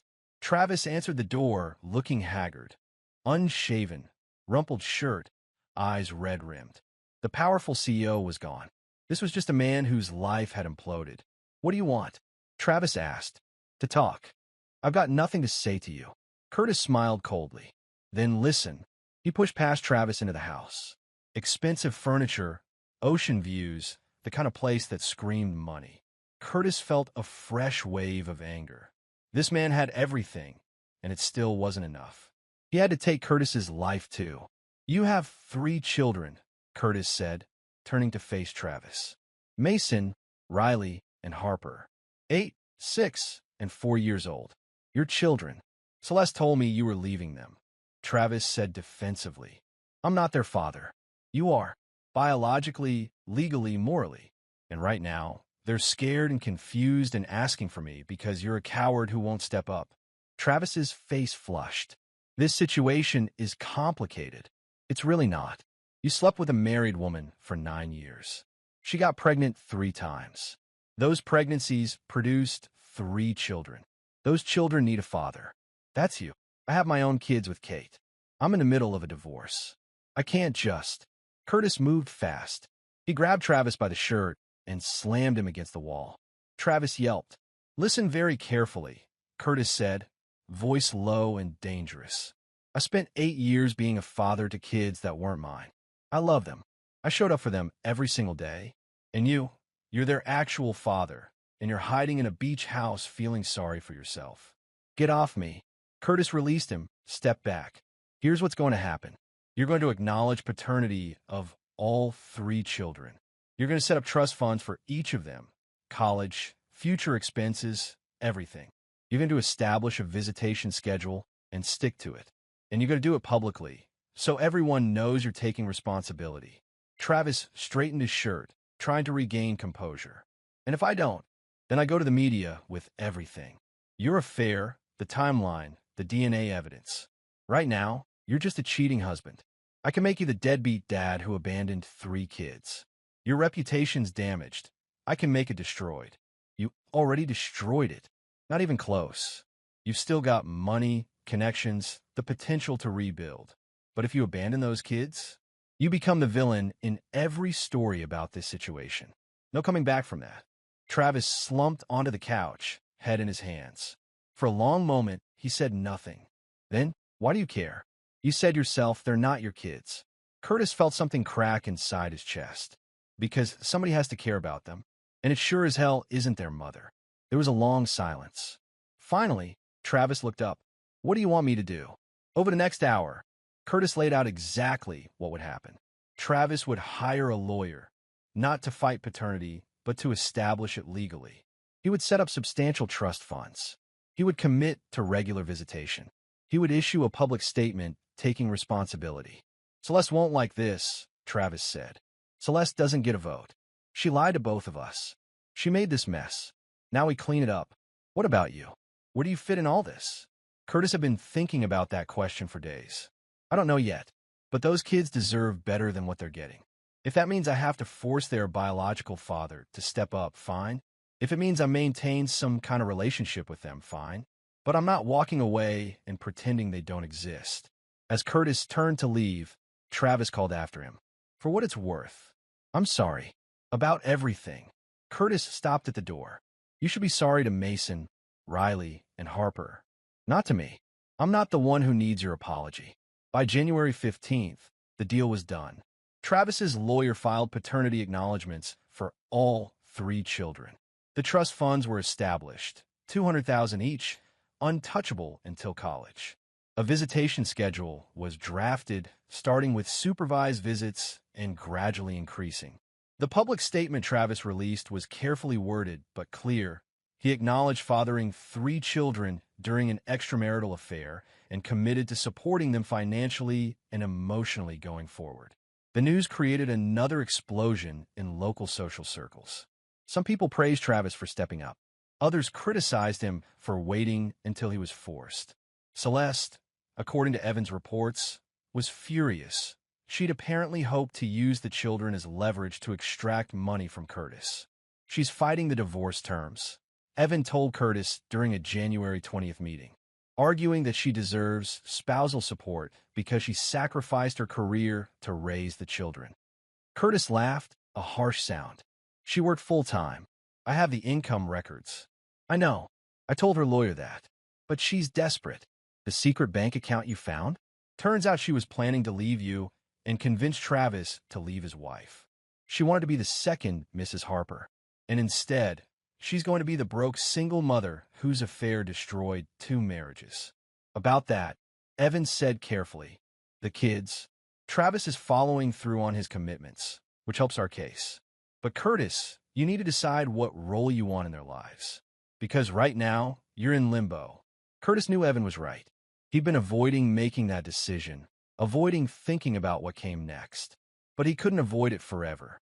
That evening, he called Miriam Boyd. I want to see the kids, Curtis said. Not at the house. Somewhere neutral. Can you arrange it? Miriam was quiet for a moment. They miss you, Curtis. But they're also confused and hurt. Mason knows something's wrong, even if he doesn't understand what. Riley's been acting out at school. Harper cries at night. Curtis closed his eyes. I know. That's why I need to see them. to explain as much as I can. And Celeste, not there. This is about the kids, not her. 2 days later, Curtis met Mason, Riley, and Harper at a park in Riverside. Miriam brought them, then stayed in her car at a distance. The moment Harper saw Curtis, she ran. "Daddy! Daddy!" Curtis caught her, lifted her up, felt her small arms around his neck. Riley hung back, uncertain. Mason stood with his hands in his pockets, trying to look tough but failing. "Hey guys," Curtis said, his voice thick. They sat at a picnic table. Curtis had rehearsed this conversation 100 times, but now that the moment was here, he didn't know how to begin. "Why did you leave?" Mason asked again. Curtis took a breath. "Your mom and I, we have some problems that adults need to work out. It's not about you three, but I needed some space to figure things out. Are you coming home?" Harper asked, still clinging to his arm. "No, sweetie, I'm not coming home. Your mom and I are getting divorced." Riley started crying. Mason's jaw tightened. Harper looked confused. She was too young to fully understand divorce. "But listen," Curtis continued, "just because I'm not living at home doesn't mean I don't care about you. I'll always care about you. Always." "Then why does it feel like you left us?" Mason asked, and his voice broke. Curtis felt tears burning in his eyes. How could he explain this? How could he make an 8-year-old understand that love and biology weren't the same thing? That Curtis needed to protect himself even as he tried to protect them? "Sometimes," Curtis said slowly, "grown-ups make really bad choices that hurt the people around them. Your mom made some choices that hurt me badly, and I had to leave to take care of myself. But that doesn't change how I feel about you three." He was skirting the truth, buying time, but he couldn't tell them the full story. Not yet. Maybe not ever. They were too young, and the truth would devastate them. They spent an hour together. Curtis pushed Harper on the swings. He threw a baseball with Mason. He let Riley show him her latest drawings. It felt both familiar and strange, like visiting a life he used to have. When Miriam came to collect them, Harper cried and clung to Curtis. Riley hugged him tight. Mason shook his hand, trying to be grown up about it. "Can we see you again?" Mason asked. Curtis nodded. "Yeah, we'll figure something out." After they left, Curtis sat alone at the picnic table for a long time. The winter sun was setting, casting long shadows across the grass. He'd told himself he was doing this to help the kids, to make sure Travis stepped up, to give them some stability. But the truth was messy, Curtis still loved them, despite everything. Biology didn't erase 8 years, 6 years for years. Those memories were real, even if the foundation they were built on was rotten. He just didn't know how to reconcile that love with his need for justice, with his anger at Celeste, with the betrayal that still burned in his chest. But as he drove away from the park, Curtis knew one thing. This wasn't over. Not by a long shot. Chapter 6, The Reckoning. February brought new developments. Travis Harper was forced out of Harper Industries. The board offered him a buyout, substantial, but far less than his shares were worth. According to Simon's sources, Travis took it rather than face a messy legal battle. He was bleeding money between the divorce settlement with Kate, the trust funds for Curtis's children, and now the company buyout at a discount. He's still rich, Simon reported, but not 40 million rich anymore. More like 5 million rich and dropping. Curtis felt a grim satisfaction. It wasn't enough. Nothing would be enough, but it was something. Celeste, meanwhile, was in free fall. Her job at Harper Industries ended when Travis left. Apparently, the new CEO had no interest in keeping the former CEO's mistress on staff. Her secret bank account was frozen as part of the divorce proceedings. She'd moved back in with her parents in Sacramento, taking the 3 kids with her. The house in Riverside, Curtis's house, stood empty, a monument to a life that no longer existed. Evan pushed for resolution. "We can close this out now," he said during a late February meeting. Celeste's lawyer knows she has no leverage. She's ready to sign the divorce papers with minimal fuss. No spousal support, no child support from you since paternity has been established elsewhere. Clean split of assets heavily in your favor. What about the house? Yours. She has no legal claim. You bought it before the marriage, and the mortgage is in your name only. You could sell it, keep it, whatever you want. Curtis thought about that house. The swing set in the backyard. The the growth marks on the doorframe, tracking how tall the kids were getting. The memories embedded in every wall. Sell it, Curtis said. I can't live there anymore. The divorce was finalized on March 1st. Curtis didn't attend the hearing. Evan handled everything. It was anticlimactic, after all the drama and pain, to have it end with signatures on paperwork. But that evening, as Curtis sat in his hotel room, he still hadn't found a permanent place to live. His phone rang. Unknown number. He almost didn't answer, but something made him pick up. Curtis Arias? A woman's voice, vaguely familiar. Who is this? Kate Harper, Travis's wife. Ex-wife now, I suppose. Curtis sat up straight. Mrs. Harper, what can I do for you? Kate's laugh was bitter. I wanted to thank you. Thank me for exposing my husband, for forcing him to acknowledge his children, for making sure the truth came out. She paused. I knew, not the details, but I knew Travis was having an affair. I ignored it because it was easier than facing the truth. So in a way, I'm as complicit as he is. Curtis didn't know what to say. But you, Kate continued, you didn't ignore it. You burned everything down to make sure there were consequences. Part of me hates you for it. My life is upended. My children's lives are upended. But part of me respects the hell out of you. I'm not sure I deserve respect, Curtis said quietly. Maybe not, but you deserve closure. And I'm calling because I think you need to know something about Celeste. Curtis's hands tightened on the phone. What about her? She's not done trying to manipulate this situation. According to my lawyer, who talks to Celeste's lawyer, she's planning to file for emergency custody modifications.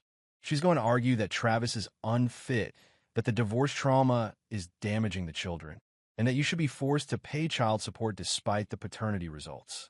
She can't do that. The DNA tests. California law is complicated. If you've been acting as the father for their entire lives, a judge might rule that you have ongoing financial obligations regardless of biology.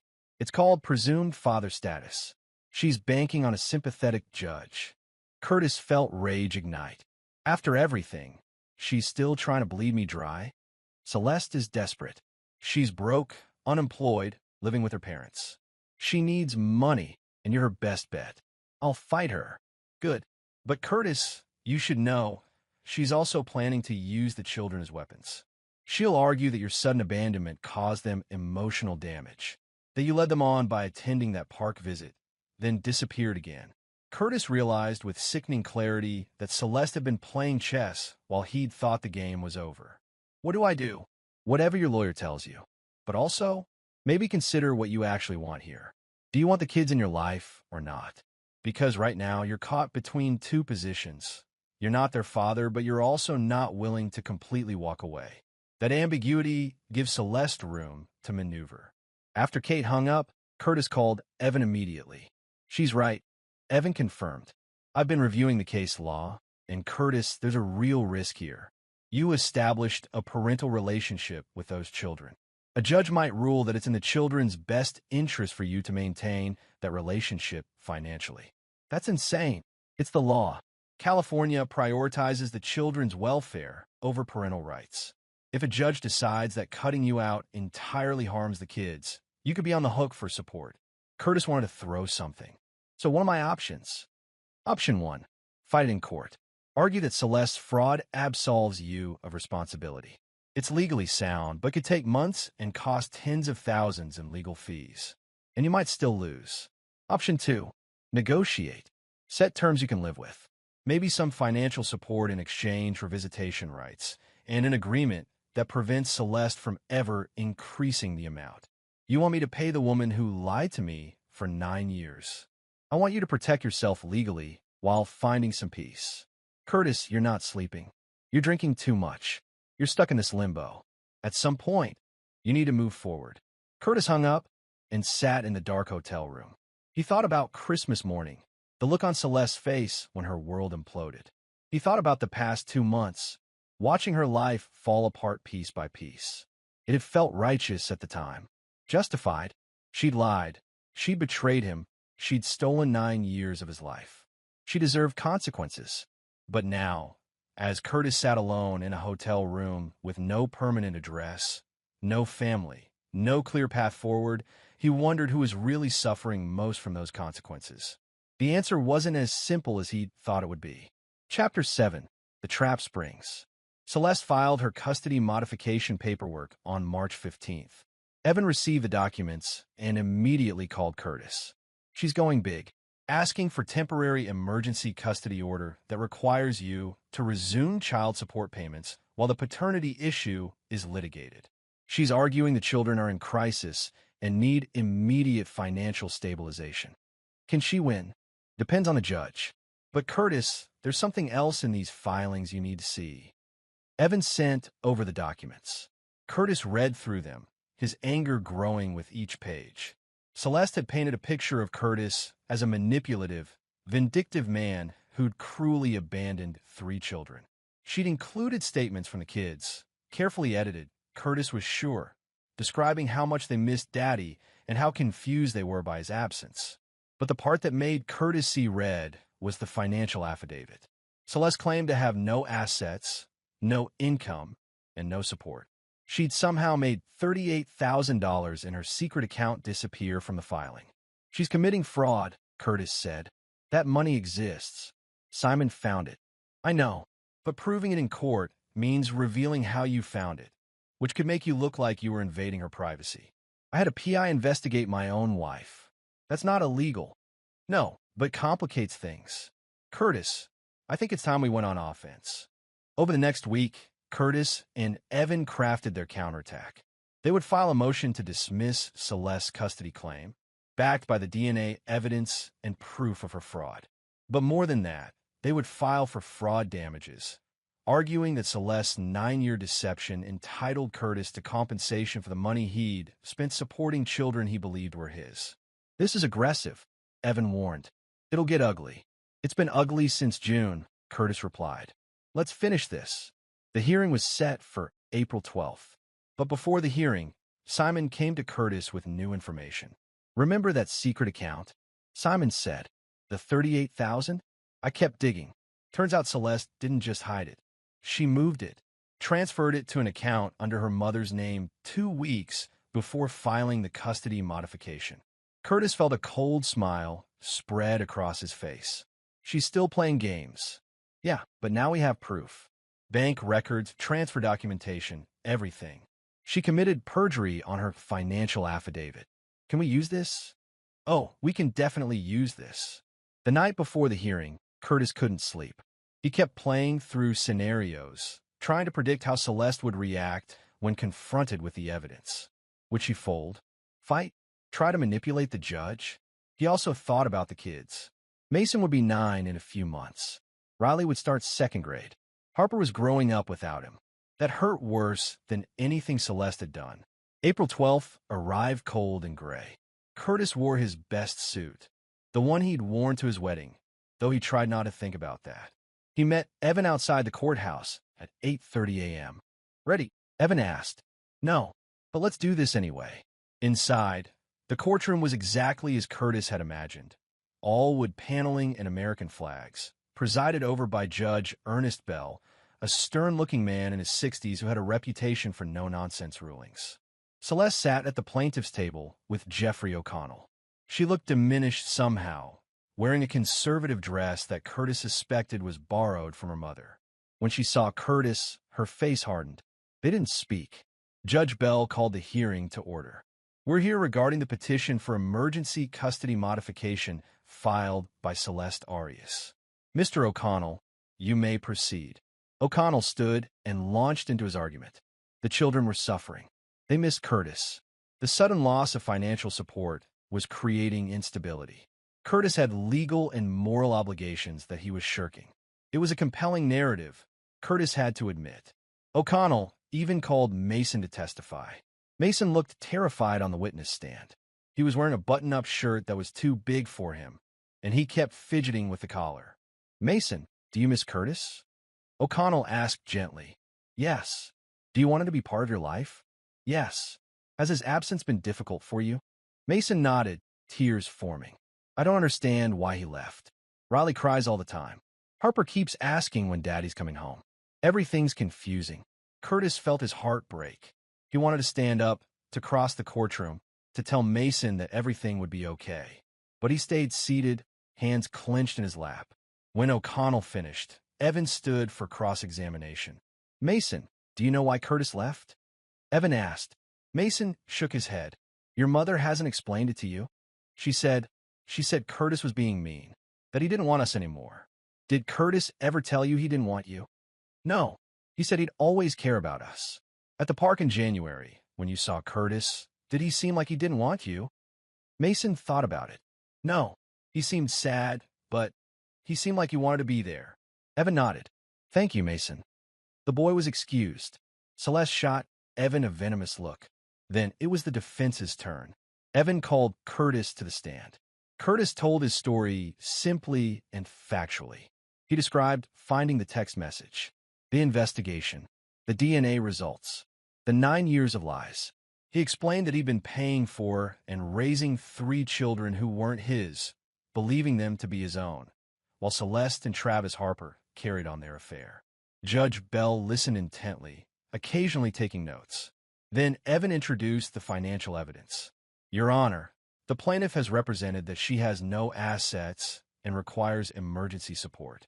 However, we have evidence that Ms. Arias maintains a secret bank account containing $38,000, which she recently transferred to her mother's name to hide from these proceedings."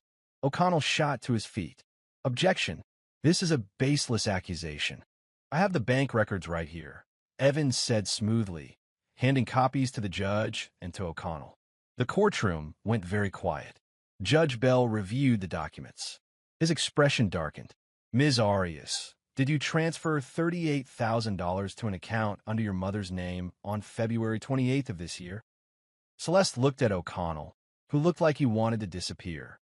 "Your Honor," O'Connell began, "my client." "I asked Ms. Arias," Judge Bell interrupted. Celeste's voice was barely audible. "Yes. And did you disclose this transfer on your financial affidavit filed with this court?" It was my mother's money. I was just. The bank records show the money originated from an account in your name, which was funded by regular transfers from a joint account you shared with Mr. Arias. Is that correct?" Celeste didn't answer. Judge Bell set down his papers. "Ms. Arias, lying to this court is a serious matter. Perjury can result in criminal charges. I'm inclined to dismiss your petition and refer this matter to the district attorney's office." "Your Honor, please." O'Connell tried to salvage the situation. "I've heard enough," Judge Bell said. "Petition for emergency custody modification is denied. Furthermore, I'm ordering Ms. Arias to return the $38,000 to Mr. Arias as restitution for fraud. Mr. Arias, you are under no legal obligation to provide financial support for children you did not father, particularly given the fraudulent circumstances of your marriage. This court finds that Ms. Arias knowingly and deliberately deceived you regarding paternity." Curtis felt something release in his chest. Vindication. Finally. But Judge Bell wasn't done. However, the judge continued, "I want to address something that troubles me about this case. Mr. Arias, you spent 8 years, 6 years, and 4 years respectively raising these 3 children. You formed bonds with them. They call you daddy. And while I understand your anger at Ms. Arias, which is justified, I'm concerned about the children's welfare." Curtis tensed. "This court cannot force you to maintain a relationship with children who are not biologically yours. But I strongly encourage you to consider what's in those children's best interests. They've lost one father figure. Their biological father is still adjusting to his role. Losing you entirely compounds that trauma." The judge paused, looking directly at Curtis. "I'm not ordering you to do anything, but I'm asking you, as someone who clearly loved those children at one point, to think about what kind of man you want to be. Not for Ms. Arias' sake, but for theirs." The hearing adjourned. Curtis walked out of the courthouse in a daze. He'd won. Completely, utterly won. Celeste's petition was dismissed. He owed her nothing. The fraud was exposed. Justice, as he defined it, had been served. So why did he feel so hollow? Chapter 8. Choices. Curtis spent the next 2 weeks in a fog. He moved out of the hotel finally, renting a small apartment in Riverside. It was quiet, clean, and completely empty. No toys on the floor. No children's drawings on the fridge. No sounds of small feet running through the hallways. Just silence. Evan handled the final divorce paperwork. The $38,000 was returned to Curtis's account. The house sold quickly. California real estate market was hot, and Curtis pocketed a substantial profit. He was financially secure, legally vindicated, and completely alone. Renee visited on a Saturday afternoon, bringing beer and takeout. "You look like hell, hermano," Renee said bluntly. "Thanks. Seriously, you won. Celeste is broke and humiliated. Travis Harper lost his company and half his money. You're free. So why do you look like someone died?" Curtis stared at his beer. "Maybe someone did. Deep. Also cryptic. Want to explain? I keep thinking about what the judge said. About what kind of man I want to be." Renee nodded slowly. "And what kind of man do you want to be?" "I wanted to be the guy who made them pay. Who got justice. Who didn't let them get away with it. And you were. You did all that. But I also wanted to be the guy who was there for those kids. Who didn't abandon them even though everything was based on a lie. Those aren't mutually exclusive, Curtis. Aren't they? How do I look at Mason, Riley, and Harper without seeing Celeste's betrayal? How do I be in their lives without letting her back in mine?" Renee thought about it. Maybe you don't have to figure it all out at once. Maybe you take it one day at a time. See the kids when you can, on your terms. Be present for them without sacrificing yourself. Travis is their father. Biologically, sure, but biology doesn't make you a father. Showing up does. And from what you've told me, Travis is doing the bare minimum. Those kids need more than the bare minimum. After Renee left, Curtis sat in his empty apartment and thought about everything that had happened over the past 9 months. The betrayal, the planning, the revenge, the victory. And he thought about Harper's small hand in his, Riley's drawings, Mason trying so hard to be brave. On Monday, Curtis called Miriam Boyd. "I want to set up a visitation schedule," he said. "Something regular. Once a week, maybe. Neutral location. Without Celeste." Miriam was quiet for a moment. "Curtis, that's wonderful. The children will be so happy. I have conditions. Celeste doesn't get to use this as leverage. She doesn't get to ask me for money. She doesn't get to manipulate the situation. This is about the kids, period. I'll make sure she understands. And one more thing. I want to tell them the truth. Not now, but eventually, when they're old enough to understand. They deserve to know what happened. That's going to be difficult. I know, but I spent 9 years living in someone else's lie. I won't spend the rest of my life perpetuating it." The first visit was awkward. Curtis met the kids at a bowling alley in early May. Mason was tentative at first, testing whether Curtis was really back or would disappear again. Riley clung to him, afraid to let go. Harper just seemed happy to see Daddy. They bowled terribly. Curtis wasn't good at bowling even before 9 months of emotional trauma, and ate too much pizza and laughed. It felt both natural and strange, like putting on an old jacket that didn't quite fit anymore. But they did it again the next week, and the week after that. Slowly, carefully, Curtis rebuilt a relationship with 3 children who weren't his, but who he couldn't stop loving. It wasn't the life he'd planned. It wasn't the family he'd thought he had. But it was something. And after everything, something was better than nothing. Travis, to his credit, was trying. He had his own visitation schedule, his own awkward attempts at building a relationship with children who were strangers to him. Curtis saw him occasionally during handoffs. They didn't speak much, but there was an unspoken understanding between them. They'd both been played by Celeste. They'd both lost something, and they were both trying, in their own ways, to do right by 3 kids who hadn't asked to be born into this mess. As for Celeste, Curtis heard about her only through Miriam. She'd gotten a job as a receptionist in Sacramento. She was living with her parents, trying to rebuild her life. According to Miriam, she was depressed, isolated, and realizing too late what she'd lost. Curtis felt nothing. Not satisfaction, not anger, not pity. Celeste had made her choices, and she was living with the consequences. That was enough. One evening in late June, exactly a year after Curtis had found the text message, he sat in his apartment and opened his laptop. He'd been thinking about something Judge Bell had said, about what kind of man he wanted to be. Curtis opened a document and started writing. Not for publication, not for anyone else to read. Just for himself. I wanted revenge. I wanted Celeste to suffer the way she made me suffer. I wanted her to lose everything, the way I lost everything. And I got it. She's broke, unemployed, humiliated. Travis Harper is divorced and disgraced. I won, but winning didn't feel the way I thought it would. It didn't heal the betrayal. It didn't give me back the 9 years she stole. It didn't make me whole. What did help? What's helping is choosing to be there for Mason, Riley, and Harper. Not because I have to, not because a court ordered it, but because I want to, because love isn't just biology. It's choice. It's showing up. It's being present even when it hurts.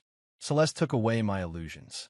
She showed me that the life I thought I had was built on lies. But she couldn't take away what was real, the moments I spent with those kids, the love I felt for them, the person I chose to be when it mattered. I'm not their biological father, but I'm choosing every day to be something to them. A mentor, a friend, maybe even still daddy, until they're old enough to understand the truth. That's not the ending I wanted when I gave Celeste her last Christmas gift, but might be the ending I need. Curtis saved the document and closed his laptop. Outside his window, the California sun was setting, painting the sky in shades of orange and gold. Tomorrow, he'd see the kids again. They were planning a trip to the zoo. It wasn't perfect. It wasn't the life he'd imagined, but it was his. And for the first time in a year, that felt like enough. Chapter 9. Moving Forward. September brought cooler weather and new beginnings. Curtis stood outside Mason's elementary school on the first day of 4th grade, waiting with a dozen other parents. Mason emerged from the building, backpack slung over one shoulder, looking more grown-up than Curtis remembered. "How was it?" Curtis asked as Mason climbed into the truck. "Pretty good. Got Mrs. Chun for math. Everyone says she's strict, but fair." They drove to get ice cream, their Tuesday tradition. Curtis had been maintaining the visitation schedule for 4 months now, and they'd settled into a comfortable rhythm. Every Tuesday after school, he picked up Mason. Thursdays were Riley's day. She was doing better now. Her teacher said fewer outbursts and more focus. Saturdays belonged to Harper. Sometimes all 3 kids came together. It wasn't traditional. It wasn't what Curtis had imagined family would look like. But worked. "Dad," Mason said. He still called Curtis that, and Curtis had stopped correcting him. "Can I ask you something?" Curtis braced himself. "Sure." Riley heard some kids at school talking. "About you and Mom. About how we're not really your kids." Curtis pulled into the ice cream shop parking lot and shut off the engine. He'd known this conversation was coming eventually. He just hoped it would be later. What did Riley hear? That Mom cheated on you. That our real dad is some rich guy. That you left us because we're not really yours. Curtis turned to face Mason fully. "That's partially true, but it's not the whole story." "Then what's the whole story?" Curtis took a breath. "The truth is, your mom made some mistakes. Big ones. She had a relationship with another man, Travis, while she was married to me. And yes, Travis is your biological father. Mine too," he added, seeing Mason's stricken look. "When I found out, I was hurt, really hurt, and angry. So I left. Because we're not yours. Because your mom lied to me for a long time. But Mason, I need you to understand something." Curtis put his hand on the boy's shoulder. "Biology doesn't make you a father. Being there makes you a father. And for 8 years, I was there. I loved you, love you, like you were my own. Because in every way that matters, you were. Then why did you leave?" "Because I needed time to figure out how to deal with what your mom did without letting it destroy me. But I came back. Because you, Riley, and Harper, you 3 didn't do anything wrong. And you deserved better than to be caught in the middle of adult problems." Mason was quiet for a long time. "The kids at school said you hated us now." "Never." Curtis's voice was firm. "I have never hated you. Not for 1 second. But we're not really your kids." Curtis smiled sadly. "You're not my biological children, but you're still kids I helped raise. Kids I taught to ride bikes and read bedtime stories to. Kids I care about. That doesn't just disappear because of DNA. What should I tell the kids at school? Tell them whatever you want. Tell them it's complicated. Tell them it's none of their business. Or don't tell them anything at all. But Mason, I want you to know something else." "What?" "You have 2 fathers now, Travis and me, and that's okay. Travis is trying to be there for you. I know it's awkward and new, but he's trying. And I'll be here too, as much as you want me to be. You don't have to choose between us. Travis isn't you, Mason said quietly. Curtis felt his heart constrict. Give him time. He's learning. But yeah, he's not me. Because I had 8 years with you, and he's just starting. But that doesn't mean he can't be important to you too. They got ice cream, chocolate for Mason, vanilla for Curtis, and sat outside eating it while the September sun warmed their faces. Are you happy now? Mason asked suddenly. Curtis thought about it. I'm getting there. It's been a hard year. But yeah, I think I'm getting there. Good. Because when you left, I thought it was my fault. Like I did something wrong. Curtis pulled Mason into a hug. No, none of this was your fault. Not yours, not Riley's, not Harper's. This was adult stuff that got messy. But you three, you're the best parts of this whole situation. That evening, Curtis had dinner with Renee at their favorite taco place. Curtis filled him in on the conversation with Mason. How'd it feel? Renee asked. Hard, but necessary. He needed to hear the truth. You handled it well. Better than I would have. I've had a lot of practice at hard conversations this year. Renee raised his beer. To surviving hard years. Curtis clinked his bottle against Renee's. To surviving. But survival wasn't enough anymore. Curtis was realizing he wanted more than just to survive. He wanted to actually live again. He'd started seeing a therapist in August, a decision he'd resisted for months, but finally admitted he needed. Dr. Yolanda Galloway was blunt, insightful, and didn't let Curtis hide behind his anger. You've spent a year punishing Celeste, she'd said during their last session, and you were justified in seeking consequences. But Curtis, at some point, you need to decide. Do you want to spend the rest of your life defined by what she did to you? Or do you want to build something new? The question stayed with Curtis, because the truth was he'd been so focused on revenge, on making Celeste pay, that he'd forgotten to think about what came after. Now, sitting in the taco place with his brother, Curtis thought about possibilities. He thought about the new engineering project he'd been offered at work, a promotion with more responsibility and better pay. He thought about the house he'd started looking at, a smaller place with a yard big enough for the kids to visit. He thought about maybe, eventually, dating again, though that felt impossibly far away right now.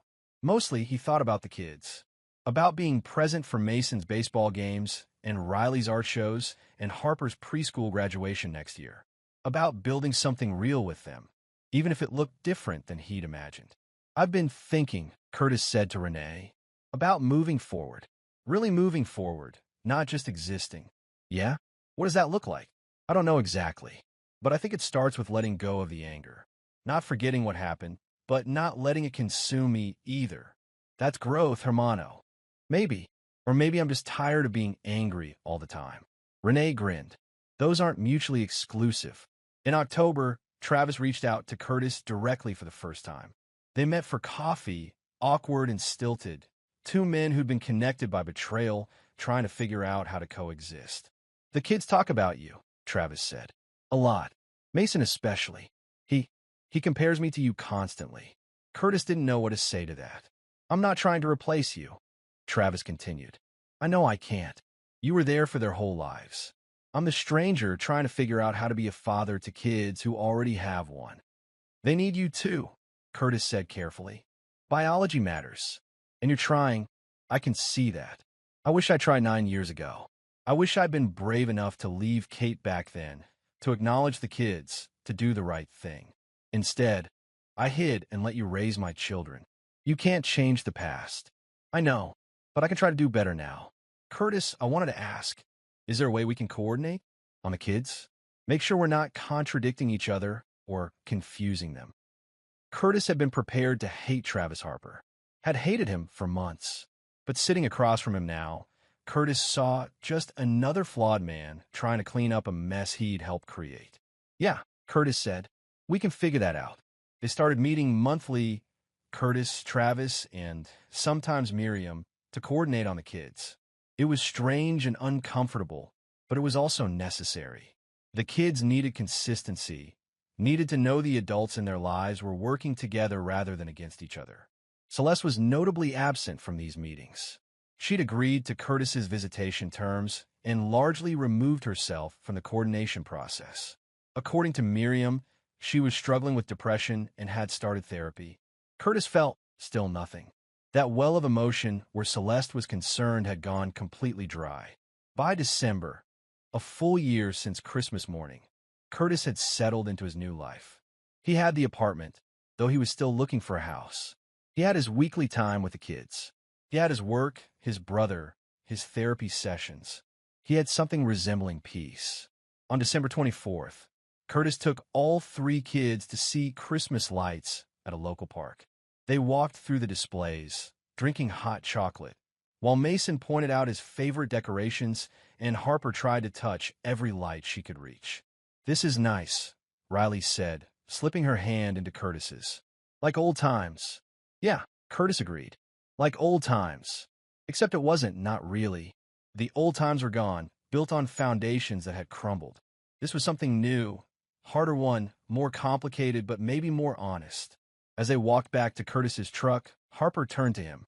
"Are you going to disappear again?" The question hit Curtis hard. "No, sweetie.